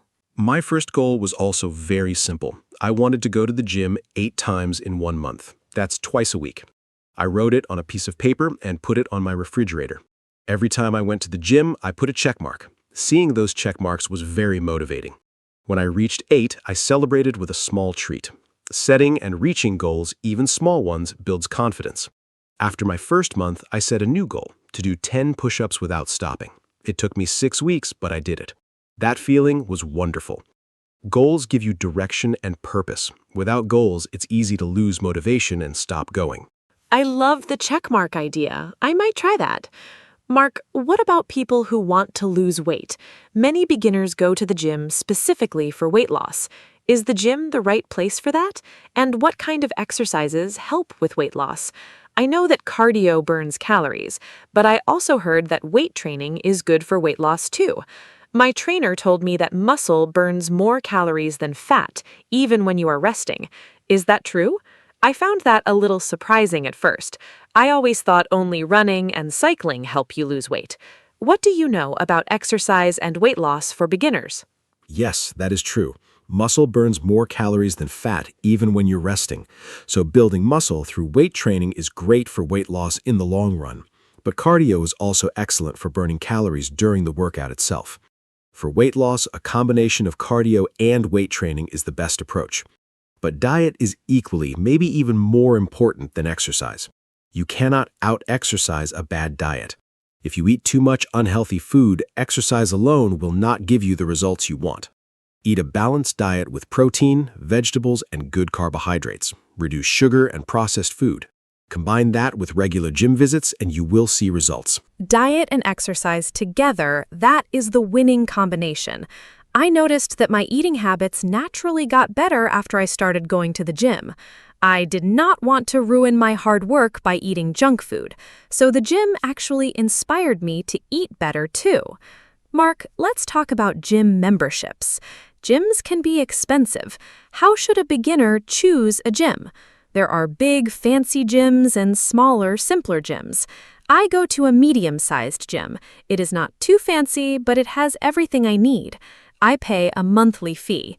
How do you think beginners should think about choosing and paying for a gym? Is a more expensive gym better? A more expensive gym is not always better. The best gym is the one you will actually go to. Think about location first. A gym close to your home or workplace is ideal. If the gym is far away, you will find excuses not to go. Then think about facilities. Does it have the equipment you need? A treadmill, some weights, and a few machines are enough for a beginner. You don't need a fancy gym with a sauna and a juice bar. Many affordable gyms have everything a beginner needs. Also ask about a trial period. Many gyms let you try for 1 week for free or at a low cost. Use that to see if you like the gym before committing. The trial period is such a smart idea. I tried my gym for 1 week before signing up. I liked the atmosphere and the people, so I joined. Mark, I want to ask about working out alone versus with a personal trainer. We talked about free trainer sessions, but some people hire a personal trainer for regular sessions. That costs more money. Is it worth it for a beginner? I think a few sessions with a trainer at the start is very helpful, but you don't need a trainer forever. Once you learn the basics, you can work out on your own. What do you think about personal trainers? Did you ever use one regularly? I think a personal trainer is worth it for the first month or two. Learning the correct form from a professional is very valuable. It prevents injury and makes your workouts more effective. After you learn the basics, you can continue on your own. If money is a concern, even 2 or 3 sessions with a trainer at the beginning is enough to learn the fundamentals. You can also find many free workout videos online for beginners. Many certified trainers post free content on YouTube. That is a great resource if you cannot afford a personal trainer. The important thing is to learn proper form before you start lifting heavier weights or doing complex exercises. Online videos are so helpful. I watch workout videos all the time. There are so many good ones for beginners. Mark, we have talked about so many great topics today. Before we wrap up, is there anything you want to say to someone who is thinking about going to the gym for the first time? Someone who is nervous and not sure if the gym is right for them? I want to give our listeners one final piece of encouragement before we end. I know how scary that first step can be, but I also know how wonderful it feels once you start. So, what would you say to a nervous first-timer? I would say just go. Don't overthink it. You don't need to be fit to start going to the gym. The gym is the place where you get fit. Nobody there is judging you. Everyone started somewhere. Walk in, look around, ask for help, and just try. You don't need to have a perfect plan or the perfect gym clothes. You just need to show up. The first day is always the hardest, but after that first day, the second day is easier, and then the third. Before you know it, going to the gym becomes a normal, happy part of your week. Take that first step. Your future self will thank you. What a beautiful message, Mark. Thank you so much for that. I completely agree. Just show up. That is the most important thing. We talked about so many things today: how to start, what to wear, what to bring, how to stay motivated, gym etiquette, setting goals, and so much more. I hope our listeners feel a little more confident about going to the gym after hearing our conversation. Remember, start slow, be patient, ask for help, and enjoy the journey. The gym is for everyone, including you. Thank you all so much for listening to our podcast today. It was so much fun to talk about this topic. Thank you, Anna, for hosting this wonderful conversation, and thank you to everyone who listened today. I hope we gave you some useful tips and maybe a little push to try the gym. Remember, fitness is a journey, not a race. Be kind to yourself, celebrate small wins, and keep going even when it's hard. If you have any questions or topics you want us to talk about in the next episode, please let us know. We would love to hear from you.